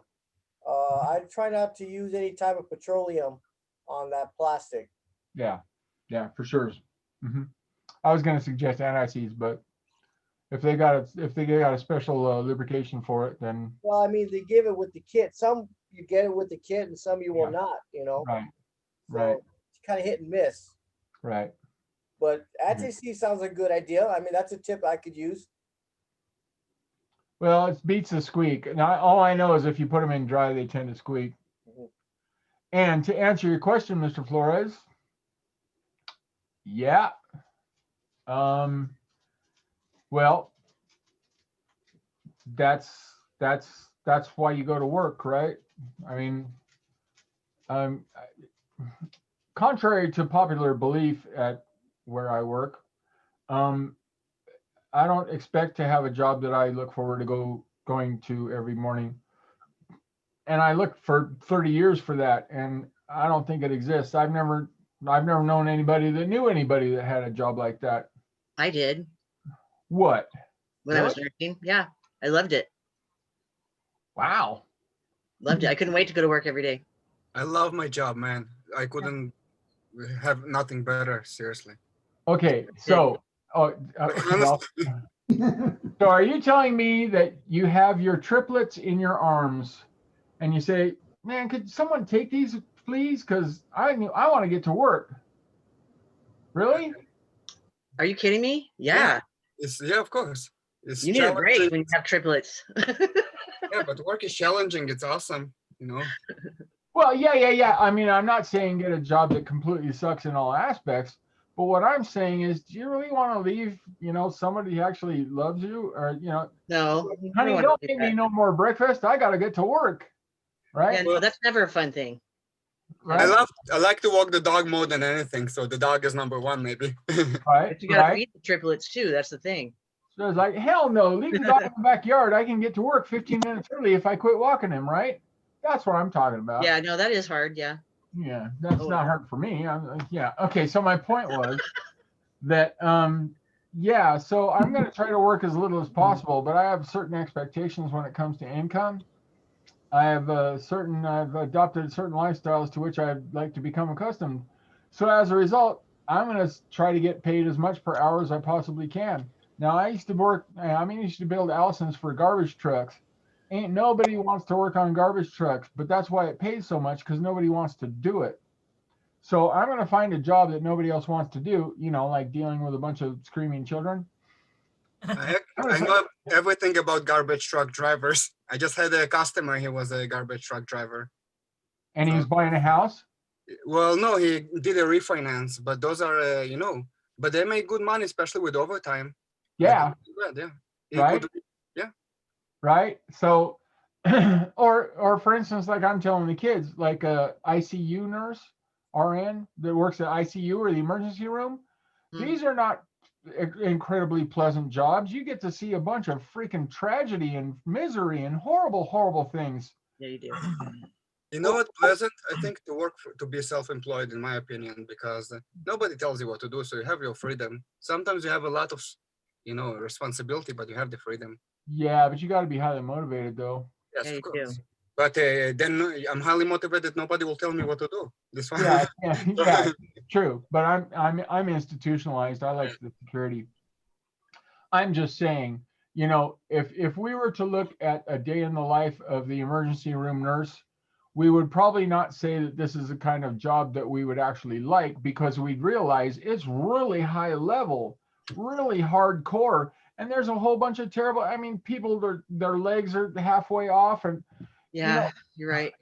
okay, then what's the motivation? I loved it. I loved the ER. It was my favorite. ER and trauma. Just because Huh? you never know what's going to come in, but you do see Right. some bad stuff. Right. So I'm just saying, you know, you look at these jobs, and this is an extraordinarily difficult job. And if you know, if you're motivated for a challenge, I understand. I am too, to a certain extent. But my job ain't easy. I mean, I make it look easy, but Not easy. my job is easy if you do a bad job of it. Right? And the same thing is true with, you know, emergency room nurse or something like that. These people are hardcore, or operating, you know, doing surgery. That's Yeah. hardcore. I mean, you It have is. to be so prepared, and it's, you know, you got to be constantly, you know, like a nurse, like an anesthesiologist, right? Okay, that's not an easy job. That's not a pleasant job. That's like you're on, you know, on the edge of terror the whole time. Okay, well, that's why they get paid so much, because if you do a job that nobody else wants, they're going to have to pay you more to do it. It's a simple supply and demand, right? If you want to be a quality control tester at the ice cream factory, they ain't going to pay you very much, because everybody wants that job. Shoot, I So know. Yeah, but this is high education and a lot of skills to be a nurse. You know, nurses are Yeah. really heroes. I think Right. it's a lot like working on cars. It's kind of ironic, but it is Exactly. Also, yeah, also as That's well, right. and also cars. It's a lot of education. the same Right. steps. Oh yeah. You have good skills, you know, to be really expert. Well, that's why if you want to be a diagnostic technician, they're all making super huge money. So, and deservedly so. So what I'm going to do is I'm going to put myself in a position where I'm going to make as much money as possible in an hour. So, you know, that's how I end up with a job where I only have to work 30 hours a week. That's how I end up with a job where I only have to work 8 months a year, right? Because I'm going to make so much money in that short a time that I can take all that time off. I mean, if you like vacations or something, right? You look forward to going to your job, so it's like at the last day of your vacation, you're like, God damn it, can we go back early? You know, Rockcliffe, I do a lot of work I in mean- Palm Springs, and I get to hang out in pool parties as part of my job. You know, so I can't complain much, and I Oh. meet cool people all the time. Like it's mostly networking and Some jobs are funner relationships. than others. Let's You admit. build relationships with people. Yeah. You like that kind of lifestyle. Yeah, if I don't want to go, I don't have to go, but why not? Well, it's good to find something. It's good to find something you love, but it's even better to find something you love that you can get paid for. I've been working a long time. I'm kind of cynical about. I mean, I don't look to my work for meaning so much. I mean, I look to my work to support what really matters to me, right? Dogs. That was a joke. So anyways, that's the But you thing. must care about it some, I because you know. do a good job. Well, no, that's what gives me job security, right? Because you're only as good as your last roster. You know. So, anyways, well, thank you. You're so nice. But the point I was trying to make was, a lot of young people. I mean, I was told the same thing, right? That if you have a job you love, you never work a day in your life, and blah blah. And only losers think about money. Well, the only people that don't think about money. See, I've been freaking homeless. I The have only to. people that don't think about money are people that have always had it, Right. right? That's a luxury. And I noticed that all the teachers that are teaching my students that only losers think about money, they're all married to doctors and lawyers. So there's a certain disconnect. Right. Well, okay, so I like making more money so that I don't have to work as much. I do work, you know, I mean, I'm working 13 hours today, but you know, I like to have the option at least. So I don't have to, but it's, you know, it's an option. It's a nice treat. So, anyways, and you got to understand, Gerardo, I've been in this industry for 45 years, 35, 45, 45, no, 42 years. you know, so and I've got every ASE there is, right? So I'm going to make sure I get all the certifications. I got all these degrees, right? I got all this experience, right? Yeah, I'm at the top of the game, which is, you know, I mean, I'm in the district, which is the second or first highest paying district in the state. Yeah. Well, if you want what I have, do what I did, right? It takes years and years, you know, buy all these tools, right? Because I got to tell you, one of the reasons I can act with confidence in this profession is because I know, you know, I still got all my tools. I still got all my certifications. If I lost this job right now, I'd have another job before 9 o'clock. I'd probably have 3 interviews by 9 o'clock. So as a result, I can live with confidence. I get, you know, I don't have the stress, you know, burning a hole in my chest of how am I going to pay bills and what if I lose this job, blah, blah, blah, right? Because I'm overcompensating for all of that just because I can't handle the stress of having to worry about stuff like that. So, yeah, I mean, all of these things are available to us, but all these things are available to us if we're willing to work for them, you know? So that's what I did. I got lucky, you know, and I've made a million mistakes along the way, but I got lucky. I got to surround yourself with good friends, people that want the best for you. Anyway, so my point was that we're talking about steering systems, and we talked about rack and pinions. And how do you feel about new rack and pinion systems versus remanufactured, Chuck? Manufacturers are fine. Remanufactured's fine with me. Yeah, I'm glad you said that. yeah. That's what I put on mine. I'm not I'm not overly convinced that one's going to last longer than the other. I mean, the new one should last longer, but it's certainly not worth 2 or 3 times the price, at least to me, because after all, you're dealing with a used car, folks. Used cars are supposed to be, Cheaper. yeah. I mean, you you bought a used car because you didn't have money for a new car, or you didn't think it was a good deal. So why rain new parts upon it? So reman. Now there's a difference between rebuilt and remanufactured. Rebuilt means they tore it apart, they found the one part that was bad on it, and they refixed that part. Remanufactured means that it's been torn apart, inspected, and restored to as new condition. You gotta watch out for that because there's a lot of rebuilders around this neighborhood, but remanufactured stuff comes from outside the neighborhood, you know. Put it that way. All right, so we're talking about steering systems.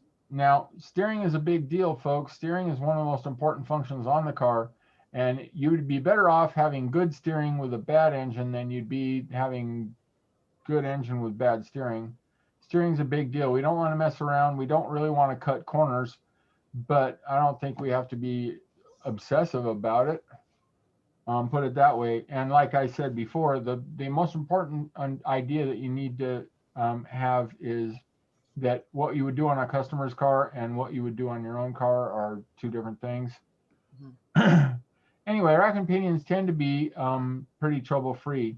Now, if the boot's torn and it's dumping fluid, that's a sign that the seal inside is torn of the rack and pinion. So you need to replace that or get another car, but you need to replace that. So that's rack and pinion. Now, the other system is called parallelogram. And as we know from back in the day when they didn't add 45% to your scores, parallelogram. As we know, parallelogram looks like this. Right, because these two are parallel and so are these two, yeah. That's a parallelogram. And it's called a parallelogram steering because that's the basic geometry that they're trying to achieve in the steering system. This is the old school steering system, and I will show you so that you know what I'm talking about.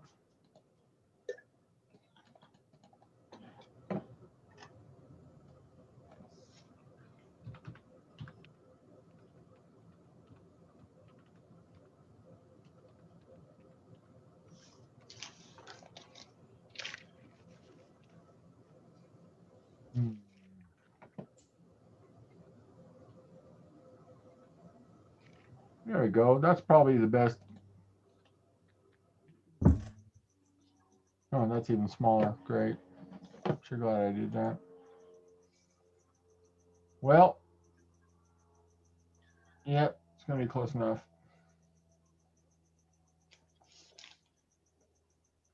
Well, here's the parallelogram, right? This piece and this piece are going to remain parallel. This piece is going to remain parallel to an invisible line that goes from here to there. So it's going to end up like my drawing was in the notes. Okay, so what are the parts? Well, over here we got a steering gear. And the steering gear is again hooked up to the steering shaft, which is located inside the steering column. And that's got a worm drive in it, or a set of gears that allows us to change direction. And it goes into what's called a pitman arm. And the pitman arm is pressed into or banged onto this shaft on the steering gear, and then it's held on by a big old nut. And it's got basically the same end as a ball joint or a tie rod end on the end of it. It's just a lot bigger. One of the problems you're going to have with this is that these joints get a lot of stress. Now, over on the other side, they have what's called an idler arm, and they call it an idler arm because it doesn't really do anything, but what it does is it carries the weight of this half of the steering system. And this weight can be significant. And the stresses that this system is under is a lot. Because if you've got a heavy car, like a 5,000-pound car, and you go into a corner fast and you turn the wheels, it transmits tons of force to these joints, which is why these joints go bad so often, which is why it's very easy to convince people that you need to replace this part, lady. Well, a lot of times when you look up the specifications, in fact, I've seen, like on Chevy trucks, I've seen the specification for looseness in this idler arm to be 1/8 of an inch. You know that, Chuck? 1/8 of an inch. On that. Tonk. Yeah, I mean, and it's still within spec. Okay, so here we have the outer tie rod end. Here we have the outer tie rod end. This thing right here is the steering knuckle. This thing over here is the steering knuckle. They're only showing you part of it. It's got an outer tie rod end here. It's got a inner tie rod end right there.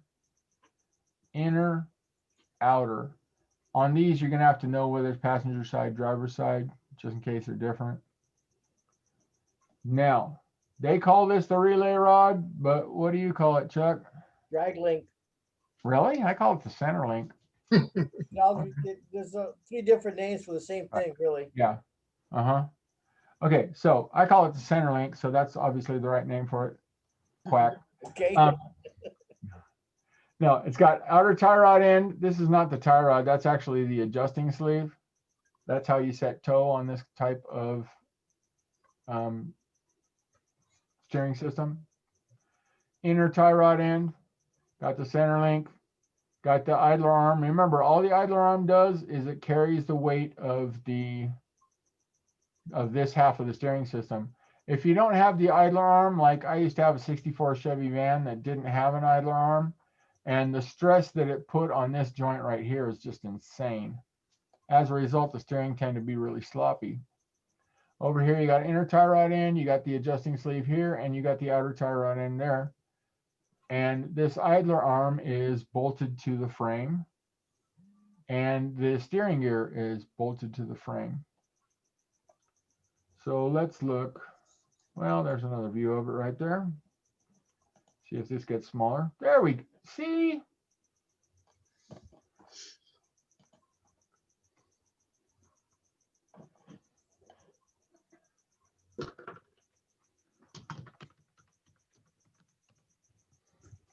There we go. See? Center link. I told you. Told you I was right. If it's on a PowerPoint, it must be true. See? Adjusting sleeve. Like someone told you that. And over here, we've got the outer tie rod end that goes into the steering knuckle. Pitman arm goes to the shaft of the steering gear.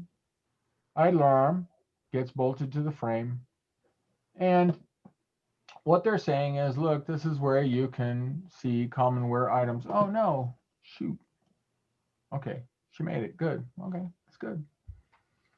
All right, so this is going to be on heavier vehicles, like the bigger pickups, like the F-150s, I think are rack and pinion, but the bigger stuff than that tends to go to parallelogram because it's a heavier duty system. You can make it much stronger.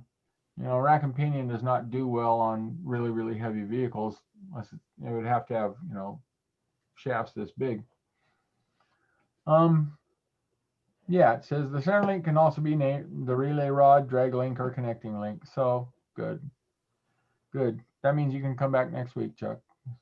You've been vindicated. All right, so what are we checking for in this system? Well, if I was trying to sell parts, I'd be checking for broken boots. But if I'm trying to do a good quality inspection, what I'm going to be looking for is worn parts. And how do you find worn parts? Well, you get yourself a big old long pry bar and you start levering up and down to see if you can find looseness in any of these joints. Because just like your knees, just like your hips, just like your ankles, the wear is going to occur at the joints. So, like I said, one of the things you got to watch out for, though, is the specifications for these are sometimes insanely large. Like you would think, oh, this has got to be bad. But then you look up the specifications, it's like, no, this is within spec. Okay. Now, how would you check to see if something was within specification? Well, Your book, the manual or the service repair books. well, yeah, but I'm talking about what tool would you use? Oh, no. Come on. Micrometer? No, doggone it. Sorry. My mouse use is insufficient. There we go. All right, we have this tool. Looks like this.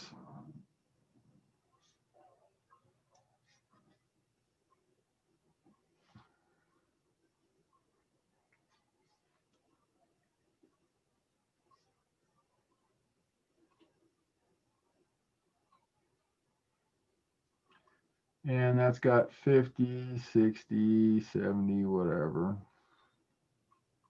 40, 30, 20, 10, whatever. This thing right here is called a dial indicator. And what it's going to do is it's going to break 1 inch into 1,000 pieces.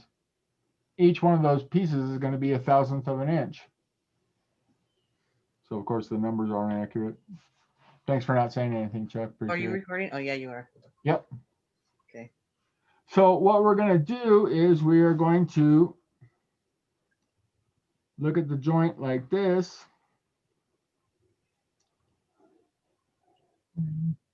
And then we're going to lever it this away and that away and see how much the needle moves.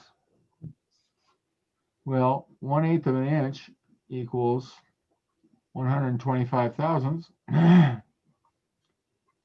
That's 125 thousandths.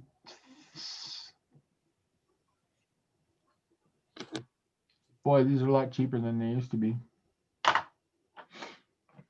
Now, magnetic base, something tells me you're not going to be able to use a magnetic base on this. So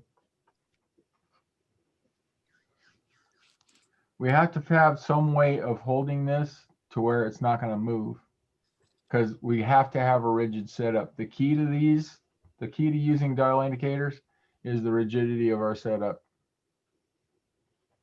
Okay, so let us go this way. I'll show you how I would do it.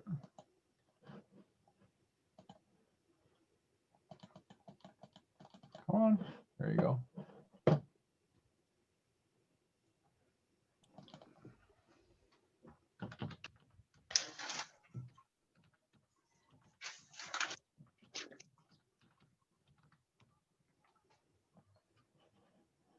Incorrect. Wow, 152 bucks. What in the world? There we go.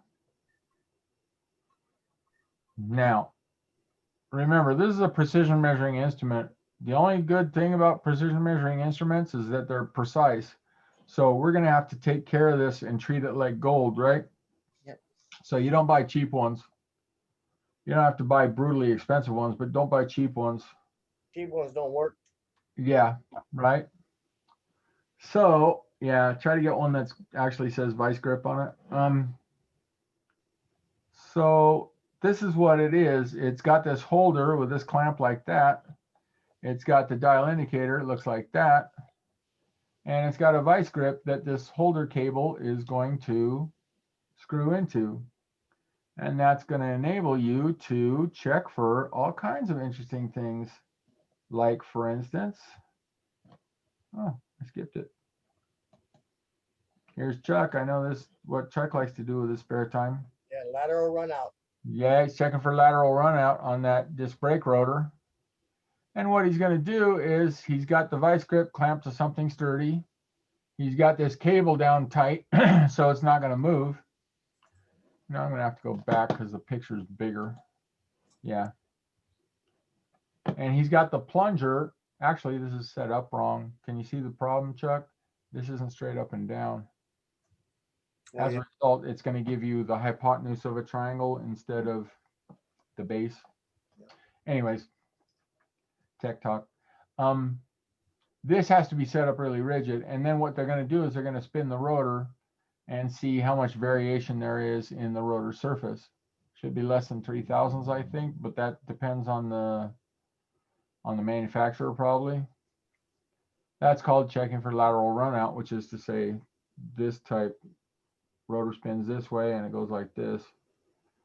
But that's not what I'm thinking. Dial indicator, how about that? And then I'm going to say tie rod. Let's see if we can get a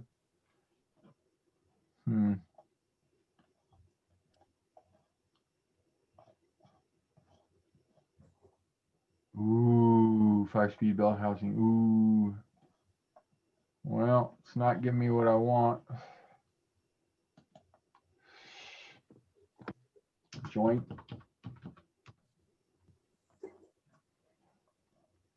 Trying to get a picture of this thing in use, but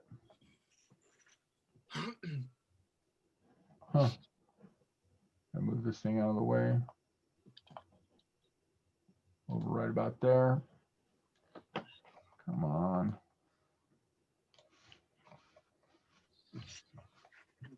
How about I get rid of the tie rod joint?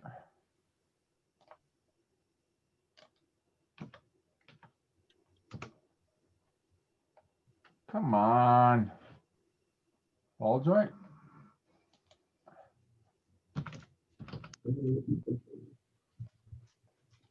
How about ball joint play?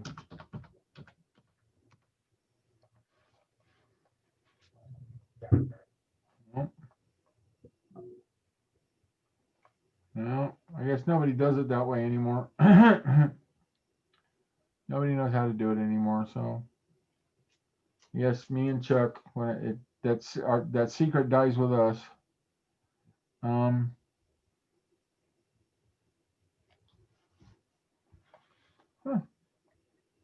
Well, you can see they use the dial indicator for all kinds of interesting things. It's a good tool to have. I don't know if you should buy one if you don't do a lot of this kind of work, but I think I know what to do.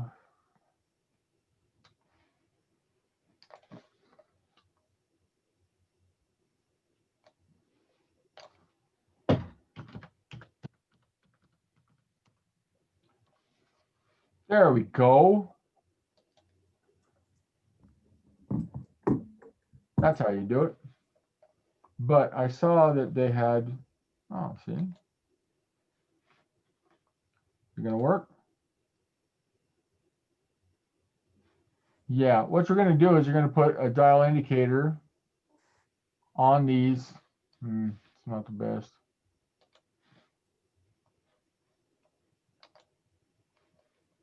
There we go. Oh, anyways, never mind.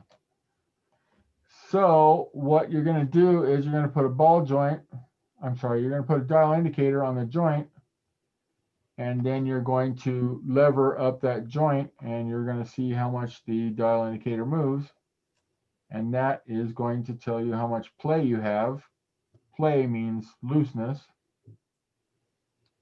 See Yeah, that? Rob, I'm sorry to stop you for a second, but you know, if you look at the time now, it's 8:20. So Yeah. in military time, it will be 2020, and it can be also 20 seconds of 2020. It can be 2020, 2020. It's like right now, in like 1 minute.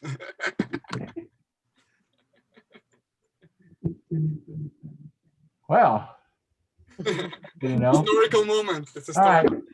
Yeah. Class dismissed. Let's see. Well, I was hoping that they were gonna give us something that was reasonable. But since they refuse to be reasonable, 3-day printing, saying that's all we need. We solve all problems. Basically, what you're going to do is you're going to put the dial indicator right here on the joint, and then you're going to move the joint up and down and see if it's got a lot of slop to it. There. If they're not going to give me what I want, then I'm going to make my own. Just tell you with words. I use my words. Oh, is that what those are for? Quack. Play and steering. Well, yeah, maybe I should go back to where I was.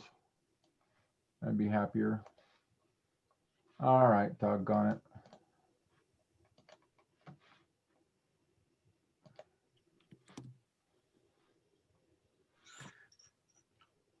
Uh-oh.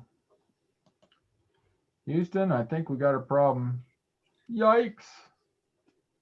That's a bad ball joint, Chuck. That's what, 30 thousandths? Yeah, but look at the thing flex. I think that, oh yeah, you ain't kidding. At a setup? Yep. Something tells me it'd be worse if it wasn't flexing. Right. Yeah, not a rigid setup. Good point. Yeah, now this is one of those things where you really got to get good at doing the setups. And how do you get good? Lots of practice. Hey guys, Craig from we're going to set it up when checking ball joints. You'll see your ball joint right there. You want to isolate movement from the ball joint using the control arm and the knuckle. So you'll see here on this vehicle, I've already put my vice grip on the control arm. It's loose until I get it to the point where I want it on top, somewhere placed on the knuckle above the ball joint. So I'm isolating movement, only that ball joint. Again, he's doing it We'll at set an up our angle. flashlight. And you'll see right here, there's actually enough space for me to fit a pry bar. Can you hold that for a second?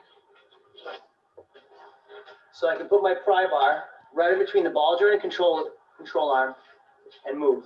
And you'll see right here the movement. You can check on all data or another program like that for the allowance allowed. But this right here, I'm putting minimal pressure in between the knuckle and the control arm. And that's how you can see and use your ball joint gauge. Thanks for watching. No, thank you. Cancel.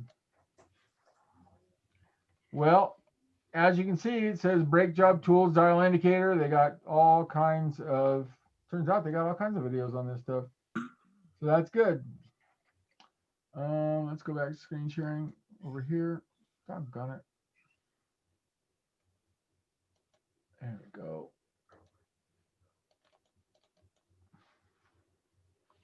Yep. So that's what you do. And as we said, you want to look up the specifications because just instinctive feeling I found is not a trustworthy guide. Now these idler arms, they go bad all the time because they tend to be made pretty light duty, especially after a lot of miles. But like I said, you know, if you want to go crazy, you can replace every part in your steering system, but you got to ask yourself what you're trying to accomplish, you know. Power steering.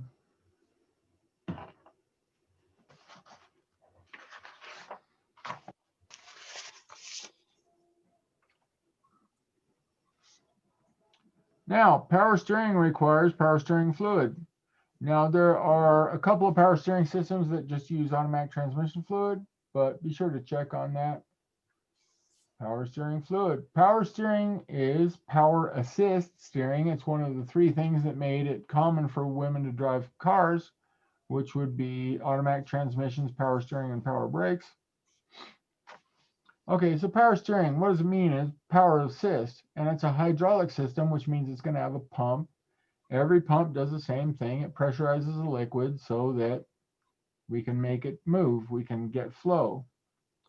And what we're going to do with our power steering system is we are going to assist the steering process so that it's not such a bear, primarily under situations where it's going to be really, really hard to turn the wheels. Like, for instance, back in the day when they used to teach parallel parking,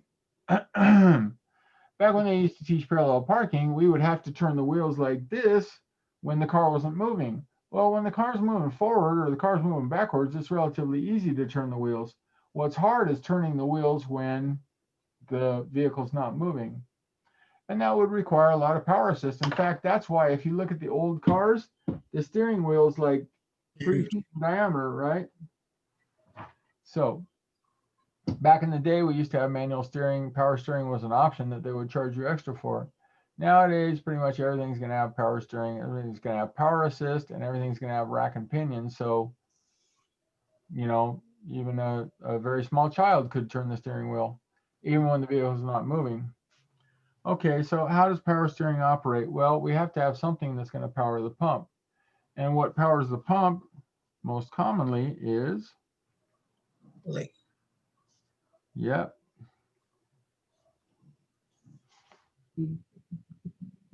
crankshaft pulley. And the crankshaft pulley is going to be on the front of the crankshaft. And it's going to come up here within a belt, and it's going to go to the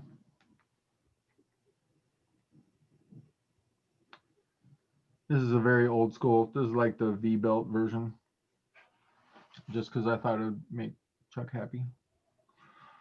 There's a little cap right there. Going to have a reservoir. I'm going to have a big old pump like that. Like that. Go like that.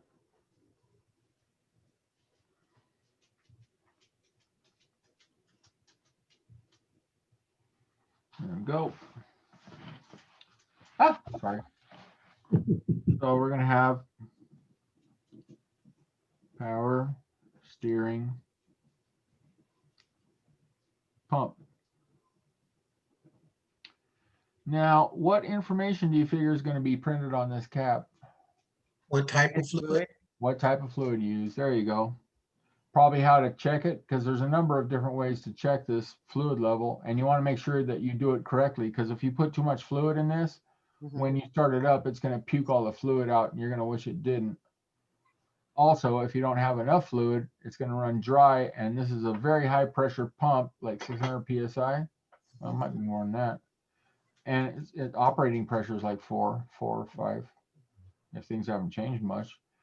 And as a result, it'll chew up the pump really quick if it doesn't get enough fluid. So that's why if you ever get a leak in your power steering system, you need to get that thing handled, because running this pump dry is not a good option. It'll chew itself up quick. And the power steering system is very likely to leak. You know why it's very likely to leak? Because it's very high pressure. Especially if you turn the wheel all the way to where the wheels won't turn anymore. That's going to kick the pressure up in the thousands, I think. As I remember, you know, who counts this stuff? You know, people that work on cars don't actually count this stuff unless you're doing a pressure test. I haven't done one of those in 35 years. Sheesh, because I was 3 at the time. So the power steering Is pump. it an expensive job to fix the leaking there? Probably not, right? Because it's like Not many tubes. Probably. But it is expensive. Yeah. Okay. Well, it depends what the problem is. Usually, if you've got a leak at your power steering, it's because your high pressure hose has died. You know, because it's such high pressure, it's very likely to leak. I mean, high pressures tend to leak, and that's true whether you're talking about electrical. I'll just tell this so because Michelle wants to get back to electrical. Look, high pressures tend to leak, right? So voltage is electrical pressure. So high voltages tend to leak too. So the higher the voltages, the more insulation we have to get so it doesn't just fly off and, you know, arc against the engine block, for instance, something like that. See, that's why sparkler wires are so thick, because it's all insulation, because high electrical pressures want to leak too. Okay, so high pressures tend to leak. That's why. I have this Yeah. problem in one of my cars. Right, right. So what we need to do is we need to get it up on a lift so that we can see if it's just the hose. If it's just the hose, Yeah, then it's yeah, usually the hose isn't terrible to change, except for the fact that they're often in unpleasant positions. because I found like a little paddle of the steering fluid like under my car, and then I just put more so it will like reach the maximum. Mm-hmm. That's How am I it. going to make this drawing? I'm going to make this drawing like this. And then I'm going to come here. I'm going to come here. I'm going to go like that. Then I'm going to come here like this. There is a tool that I have found to be extraordinarily commonly useful when you're working. You want me to make this bitchin' for you, Chuck? This one's for you, buddy.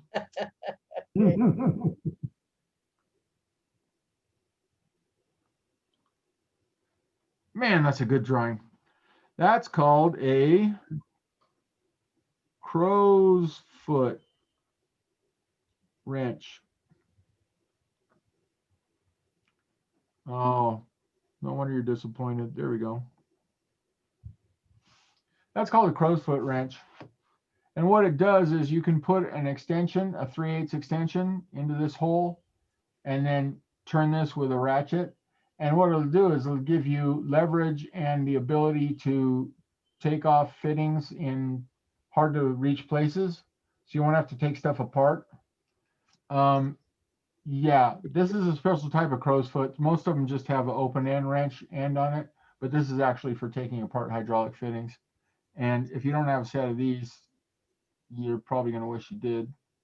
Power steering hoses, the pressure side, you got to replace them all the time. Extraordinarily common job. And it's very troublesome because it dumps fluid on the ground bad, which means it screws up your concrete driveway.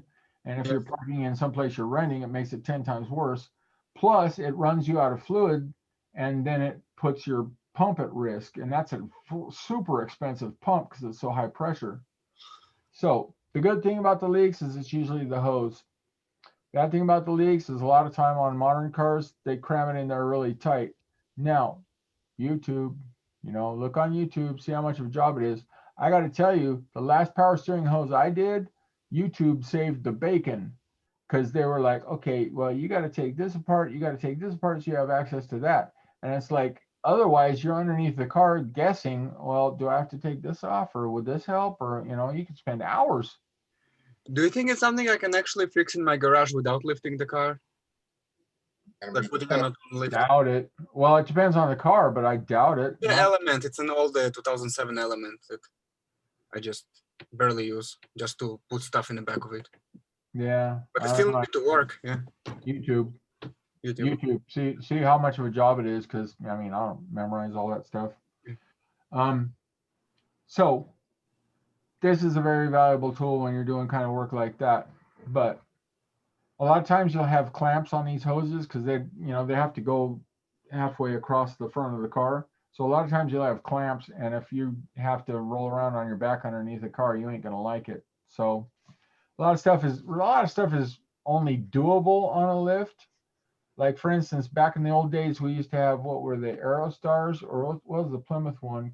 Dodge Caravans, where if you had a V6 engine and you had to get the back spark plugs, you had to go in there with some crazy angle on a whole bunch of extensions to get the back spark plugs out, because there was no other way of doing it. That was murderous.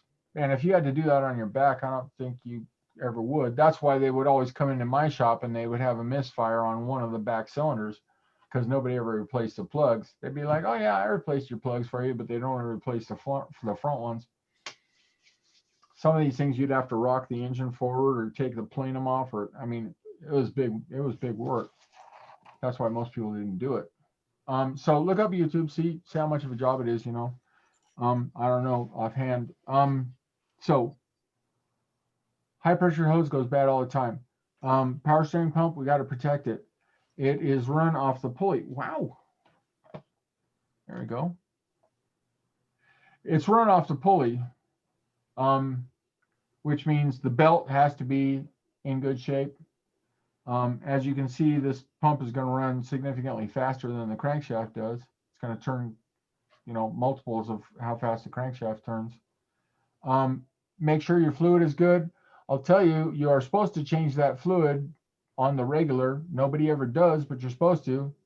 Maybe our good friend Gerardo Flores can inform us how much he's going to charge us to do the power steering system flush. What is that? 19? I've never done that before. Really? I'm more of an electrical guy. Really? Oh, good for you. Good, man. Good. I know about Ohm's law, Kirchhoff's law. Mm-hmm. Good. Okay. Well, I mean, you get in where you fit in, right? Get in where you fit in, Yep. right? And the reason, well, I want to be ASC certified electrical. Yep. Either In fact, A6 or MECP is the same thing. well, no, I got to tell you, I was just at the Citrus College Auto Advisory Committee meeting, and they said if there was any ASE that you wanted a entry-level technician to have, what would it be? And everybody, and I'm talking about probably 12 people, all said A6. You know, the electrical, electronic. You know, because that's what people are weak on. Because after all, that's the kind of stuff you don't learn unless you go to school. And most people refuse to go to school. Right? I've been a mechanic for 30 years. Well, I've been a parent for 30 years. I've been a crappy parent for 30 years, and I keep getting worse, right? You know, just because I've been doing something for 30 years, just because I've been making out with girls for 30 years, doesn't mean I'm good at it. I know how to read it. Right? That's the kind of stuff you learn in school. Hard to learn any other way. I mean, if you're highly motivated, like my good friend Steele, yeah, you can do that. But most people ain't that highly motivated. Most people aren't. I learned everything in school mostly. Yeah. And from YouTube, yeah. Yeah. See. All right. Well, I mean, my good friend. I know how to read electricity, real quick. Yeah. I know. Well, my good friend Gabe Alvarado.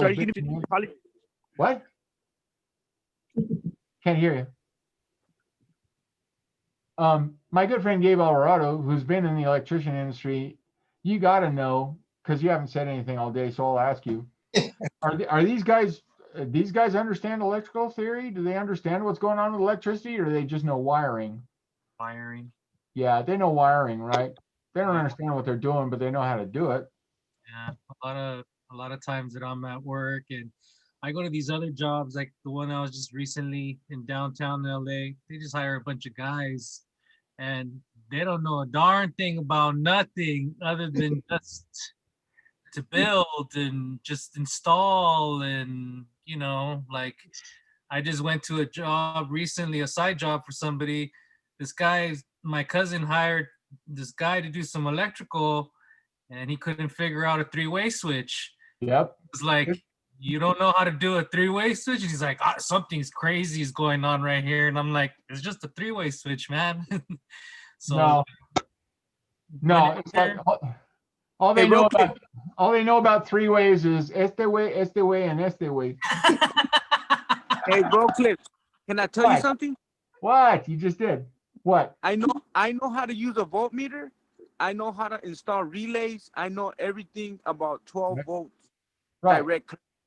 Right. Which is big medicine because most people don't. I've been doing this since I was 15. I'm 44. Nice. Yeah. Well, I've been making out with girls since I was 15, and I never got any compliments. Yeah. No one's ever said I was good at it. the point I was trying to make was, that was a joke, honey. The point I was trying to make was, we're running short on time, so we got a jet. It says right here that power steering pumps, if they leak, it's usually high pressure hose. Very rarely is it anything else. I mean, low pressure hose is a return hose. It's like your veins; they don't usually blow out. But high pressure, especially when you are turn your wheel all the way to the stops, that is going to give you maximum pressure. And unfortunately, there's a lot of movement in the steering system and a lot of movement in the pump. And as a result, it tends to wear out the rubber hoses because they're in there tight. Now, if it's supposed to have Teflon tape, you be sure to put Teflon tape on it, folks, because this is hydraulic stuff and we want to make sure it doesn't leak. Also, I would encourage you to make sure that you don't cross thread these threads because they're fine thread and it's easy to strip them.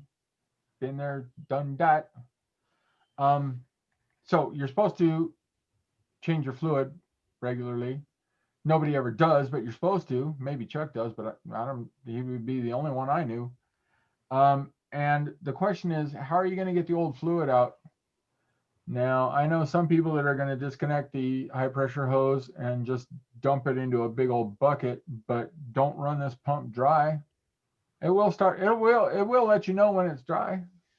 But other than that, I don't know how you're going to drain all the fluid out of it. I know you can drain out, a little bit at a time, but a lot of this fluid tends to get really burnt because it's in a high heat, high pressure situation and it's doing a lot of work.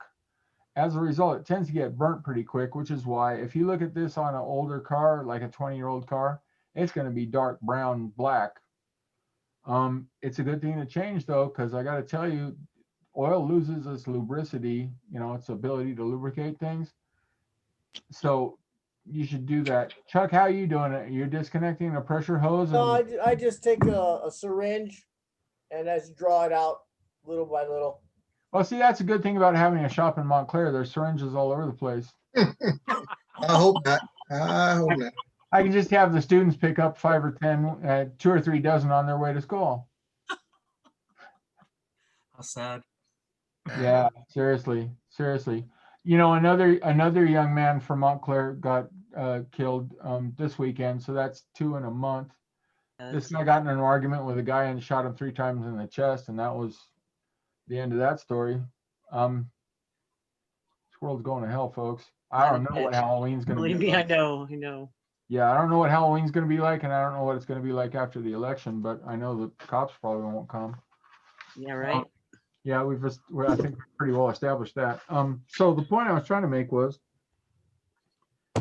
that you want to change your fluid. Usually you want to get it flushed. But my good friend Jerry's not going to do it for me anymore. So that's tough. I like to get the flushing machine, but I got to tell you, our budget got blown out this year. I don't know. It's like I can either get an AC machine or I can get a flush machine, but I can't get both. And I can't get a bunch of other hand tools I need if I get either of those. So, hopefully this year is a wash, but hopefully this year is, back to normal soon because this ain't working for anybody. What else you need to know about power steering? Well, power steering acts a little differently on parallelogram steering than it does on rack and pinion. On rack and pinion, there's actually a power ram on the inside that's going to go back and forth. This is going to put a lot of pressure on seals, folks, so don't be surprised if on an older car you get a leak. Now, just recognize that if you're going to go buy a used car, you look underneath it and you make sure that this isn't leaking, because it could be a hose, which would be a $30 fix, or it could be a freaking rack and pinion, which would be a astronomical fix on most cars. Especially if you wanted me to do it, it would be astronomical. Okay, so that's my theory about power steering. Please use the proper fluid and also make sure that you check the fluid level correctly. Yeah, because remember, when it gets hot, and it does get hot, it's going to expand. So you need to make sure that you check the fluid correctly so it doesn't puke all over the place or run it dry. Yeah. Now, if the belt starts to squeak, which is a very common problem with the V-belts, the reason is, when is it going to squeak? It's going to squeak when you have the steering wheel all the way over against the stops. Why? Because that's at maximum pressure. Now, in order to diagnose these power steering pumps, say if your power steering doesn't work, in order to diagnose those, they usually have to hook up pressure gauges to them. I mean, there's common problems, but if they want to do it right, they got to hook up pressure gauges. Get pricey. So steering is not something to mess with. If you have any issues with your steering other than it looks ugly, get them fixed quick, because this problem gets bad quickly. I mean, when you're dealing with high pressures, things go bad rapidly. Makes sense. And you know, losing your steering is a major thing, right? It's not like your radio goes out. So that's my theory about steering. Now, there's also bearings on the steering shaft that connects to your steering wheel. Those can go bad. If they go bad, please, folks, don't just run around with a steering wheel that goes like this, because eventually when the ball bearing breaks and the race gets stuck, you might have a steering wheel that goes like this, and now you can't move it. Well, you better hope that you don't panic when that happens. And guess what the number one thing to do is when that happens? Panic. Panic. Yeah. Been there. Yeah. So Chuck likes to replace steering columns, I heard. But I'll tell you, the good thing is you can get this stuff on eBay cheap. Not new, but used. I mean, if I got an F-250 that's 30 years old and it's got 200,000 miles on it, why would I put a new steering column in it? No need. Right. I mean, well, besides no need. Back in the olden days when I used to have 17 million cars, it just wasn't an option. But Yeah, but to find the problem there, probably first I have to leave the car, right? To find where's the problem. I would assume you do, because you don't want to misdiagnose this. Yeah. It gets expensive quick. Now I got to point out that those power steering hoses, the high pressure power steering hoses, are expensive. Really? I mean, they're full on hydraulic hoses rated at thousands of PSI. So, I mean, what's expensive? Well, over $50 at least. So, that's the thing. What we need to do is we need to start developing an appreciation and understanding of basic fundamental mechanical principles, so that we understand what we have to do with. Billy Myers was my old school teacher, pretty much built the Citrus College automotive program. He was my teacher's teacher, which makes him my teacher's teacher. Anyway, what he said was we have to duplicate forces. And what duplicate forces means is we have to put the same forces on it that it has inside the vehicle to understand what's going on with it. It was funny because one of the teachers, Mark Keppel High School, he said that two of the professors at Citrus were his students. And he said, and Dave Rocliffe's here, and he was my teacher at Cal State LA. And I was like, so I put in the chat, does that mean that they're my grand students?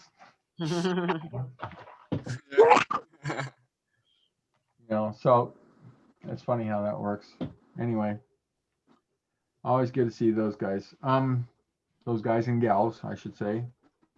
So let's try to keep that fluid clean. Do some kind of flush. I mean, if you're really good at it, you can go ahead and disconnect the power hose, the high pressure hose, and put it into a bucket. But you better be really good at it, and you better be very quick to turn off that engine, because you don't want to chew up that pump. That's bad.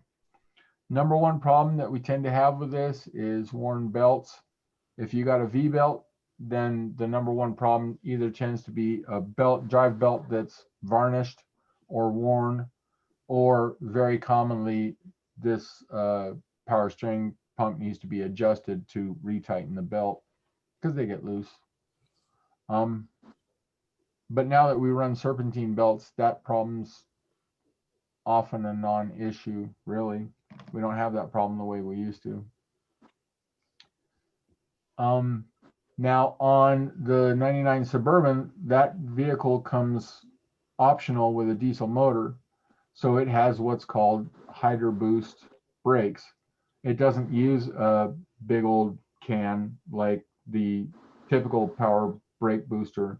What it uses is actual hydraulic pressure because a diesel motor's got no vacuum, so you can't use the typical vacuum power booster. So it's got a Hydro Boost unit. And what the Hydro Boost unit does is it uses hydraulic pressure created by the power steering pump to assist the brakes as well, which means this has got a ton of fluid to it. So be aware of that, supplemental use of the power steering pump, and just be ready for a whole bunch of hoses all over the place. That was like $300 just for the Hydro Boost. That was probably the major thing I had to buy after I bought the Suburban. Why? Because I saw it and it was 4-wheel drive and it was 3/4 ton and it was Hesperia. And what happened, Chuck? Blew up. Yep, I fell in love. Yep. Did? Well, I mean, I went to Hesperia. First of all, don't ever, when you're buying a used car, don't ever go a long distance. Because by the psychology of it is, by the time you go that long distance, you don't want to go that long distance in vain. So I can pretty much guarantee you're going to come home with that vehicle, even if it sucks. And it did, because I was coming down the freaking, whatever it's called, Cajon Pass. Mhm. And I got about halfway down the Cajon Pass and the freaking check engine light came on. And I was like, God, really? Yep. Wow. All the flags, all the red flags, but it was exactly what I wanted. That's you. So coronavirus. So anyways, When did it blow up? happens every time. It didn't blow up. It's just Oh. the Hydro Boost was leaking. And since I Okay. didn't carefully inspect it, I got to replace that. Now, if you add the price of the Hydro Boost plus the other stuff that I had to fix, I could have got a much nicer vehicle with out on it, or maybe a newer model.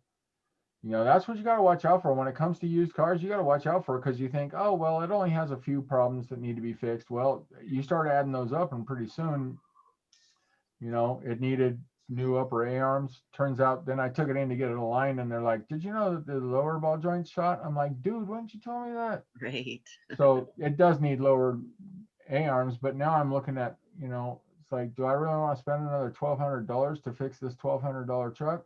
Probably not. That's why it was $1,200. Air conditioning doesn't work, Yeah, but that's the good. TV works. Yeah, like I really need a TV, right? Yeah.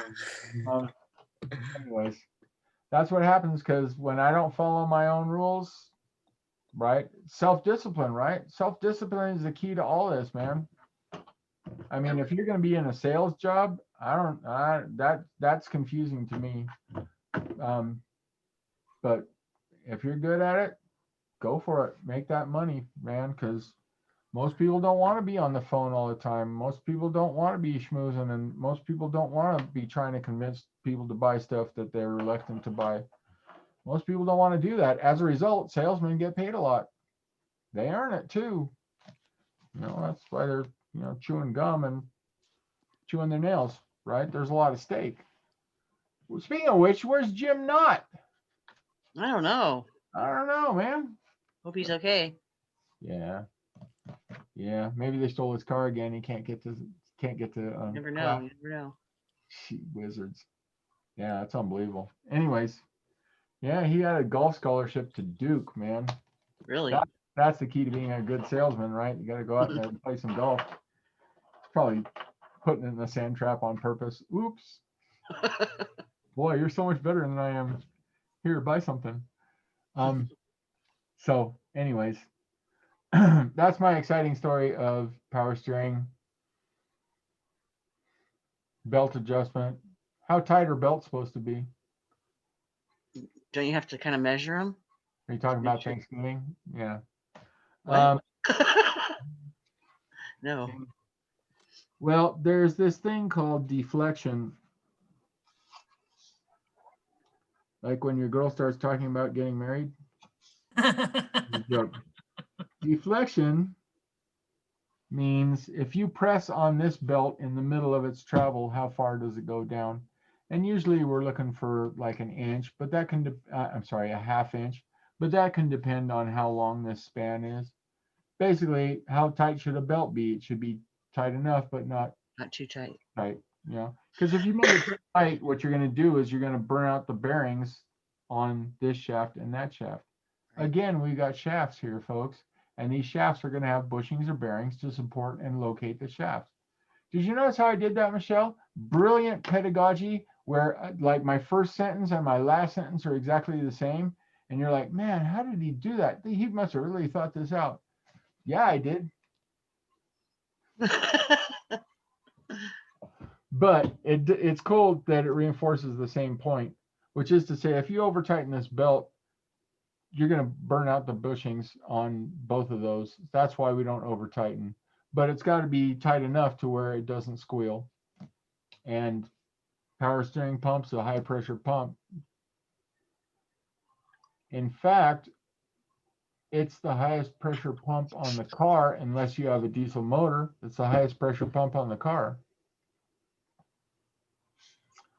Incidentally, there was a video that I wanted you to watch, and we're not going to have time to watch it, but I wanted you to see it. So let me show you what it is. Come on, come on, come on, my sweet love. There we go. This and this. Come on. Okay. Toyota.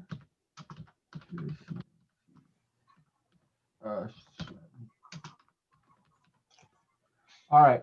Toyota is claiming that they're getting 41% thermal efficiency out of the new motor they have. It's direct injection, and there's a whole bunch of interesting aspects to it. So do me a solid. Hello, everyone. Watch this video. It's called Dynamic Force Engine. They're claiming 41% efficiency, thermal efficiency, which is insane. Because like the small block Chevy was like 8%. So this is like 5 times more efficient. And you're going to notice a bunch of very interesting aspects about this motor. For instance, it's got electronic thermostat, but more importantly, it's got electronic water pump, which means they're only going to run the water pump as fast as it needs to be, and they're going to shut it off when it doesn't need to be. That's huge. Electronic water pump, that's huge. Not going to be pulley driven anymore. And they're also going to use a variable capacity oil pump as well. So they've made a whole bunch of efficiency improvements in this thing, but I got to tell you, it's expensive. It's expensive to go high efficiency. It really is. But, you know, it won't be 10 years from now. It's going to be standard. So what I'd like you to do is to watch this video, just because I'd like you to see what the newest thinking is in terms of engine design. And I think at this point that most of this stuff will make good sense to you. And you'll begin to see, okay, well, look, I am getting that grounding and basic mechanics that's going to enable me to apply this to, you know, whatever construction or, Excuse me. or coronavirus. They say that the coronavirus is the worst during Zoom sessions. And you're going to notice that it's got 14-to-1 compression, which is super high. You know what they're doing though, Chuck, is they're using direct injection as well as port fuel injection, but mostly direct injection, which means it's basically like a diesel motor. The piston's going to come up and then it's going to squirt. So that's how they can have the super high compression. As a result, you're going to get all kinds of torque and power out of a small motor with very little fuel use. Now, I can only assume that these efficiency gains are going to become A, higher and higher, and B, much more common. So this is where we're going as an industry. And I got to tell you, you're going to see a bunch of technology in this motor that's not particularly new, but the application is. And this is where the industry is going. So, you know, a lot of people, when they think about auto mechanics and being an automotive technician, they're thinking about how cars were 50 years ago. No, this ain't that. Yeah. And the good thing about this is, Jerry, you listening? The good thing about this is, as we get more and more electrical, you're going to start weeding out a whole bunch of people that just can't hack it. And it's probably not that they can't hack it, Michelle. It's just that they won't go to school. They won't sit down in a chair and study. They won't, because they've got this attitude, I've been doing this for 30 years, therefore I'm good at it. No, you Yeah, don't. it's changing too fast. Yeah, you don't even know the stuff you're wrecking, dude. Yeah. Because then it comes to me and I'm like, okay, well, you saw that. Did you see that video from Super Mario Diagnostics? Yes, Is it incompetence or are they thieves? Oh, yeah, yeah. some of both. Yeah. Yeah. I mean, I still can't tell. So I quit trying. All I do is just get Fix it. after it and fix it, because these are people who have been badly beaten by these shops. It's like they've lost $800, $900 and their problem's still not solved. And the Yeah. shop's just like, get lost, buddy. You don't got a receipt. Wow. Prove it, So yeah, it's so what do we see? So what do we see? That we see that this set of vocational skills enables us to rain blessings upon the just and the righteous and the weak and the oppressed, right? It allows us to even the score, which is a beautiful thing. Yeah. So in terms of the fulfillment and in terms of the nobility of what we do, and you know, you got to have some tools if you want to help somebody, right? So that's what we do. Folks, it is 9:00 p.m. and I sure appreciate you being here. Always a pleasure to have you. And maybe next week we'll get Rudy back. Yeah. He's crazy busy right now, Yeah. and he's waiting and hoping for his new hip to show up. So he says his new hip is awesome though. Can't wait to get the other one. But if they're gonna move, he's gonna have to be the one in charge, which means Moving party. I hate moving. Everyone does. Yeah, right. Right. Yeah, well, you can imagine if you got all the crap like I have. It's like, Yeah. okay, well, you got to have 18 moving vans. It's like easier to move Aerosmith than it is me. Thanks, guys. Good night. All right. Thank you. Thank you. Have a great week. Appreciate it. Bye, everybody. Night, everybody. Thanks. Never turn this thing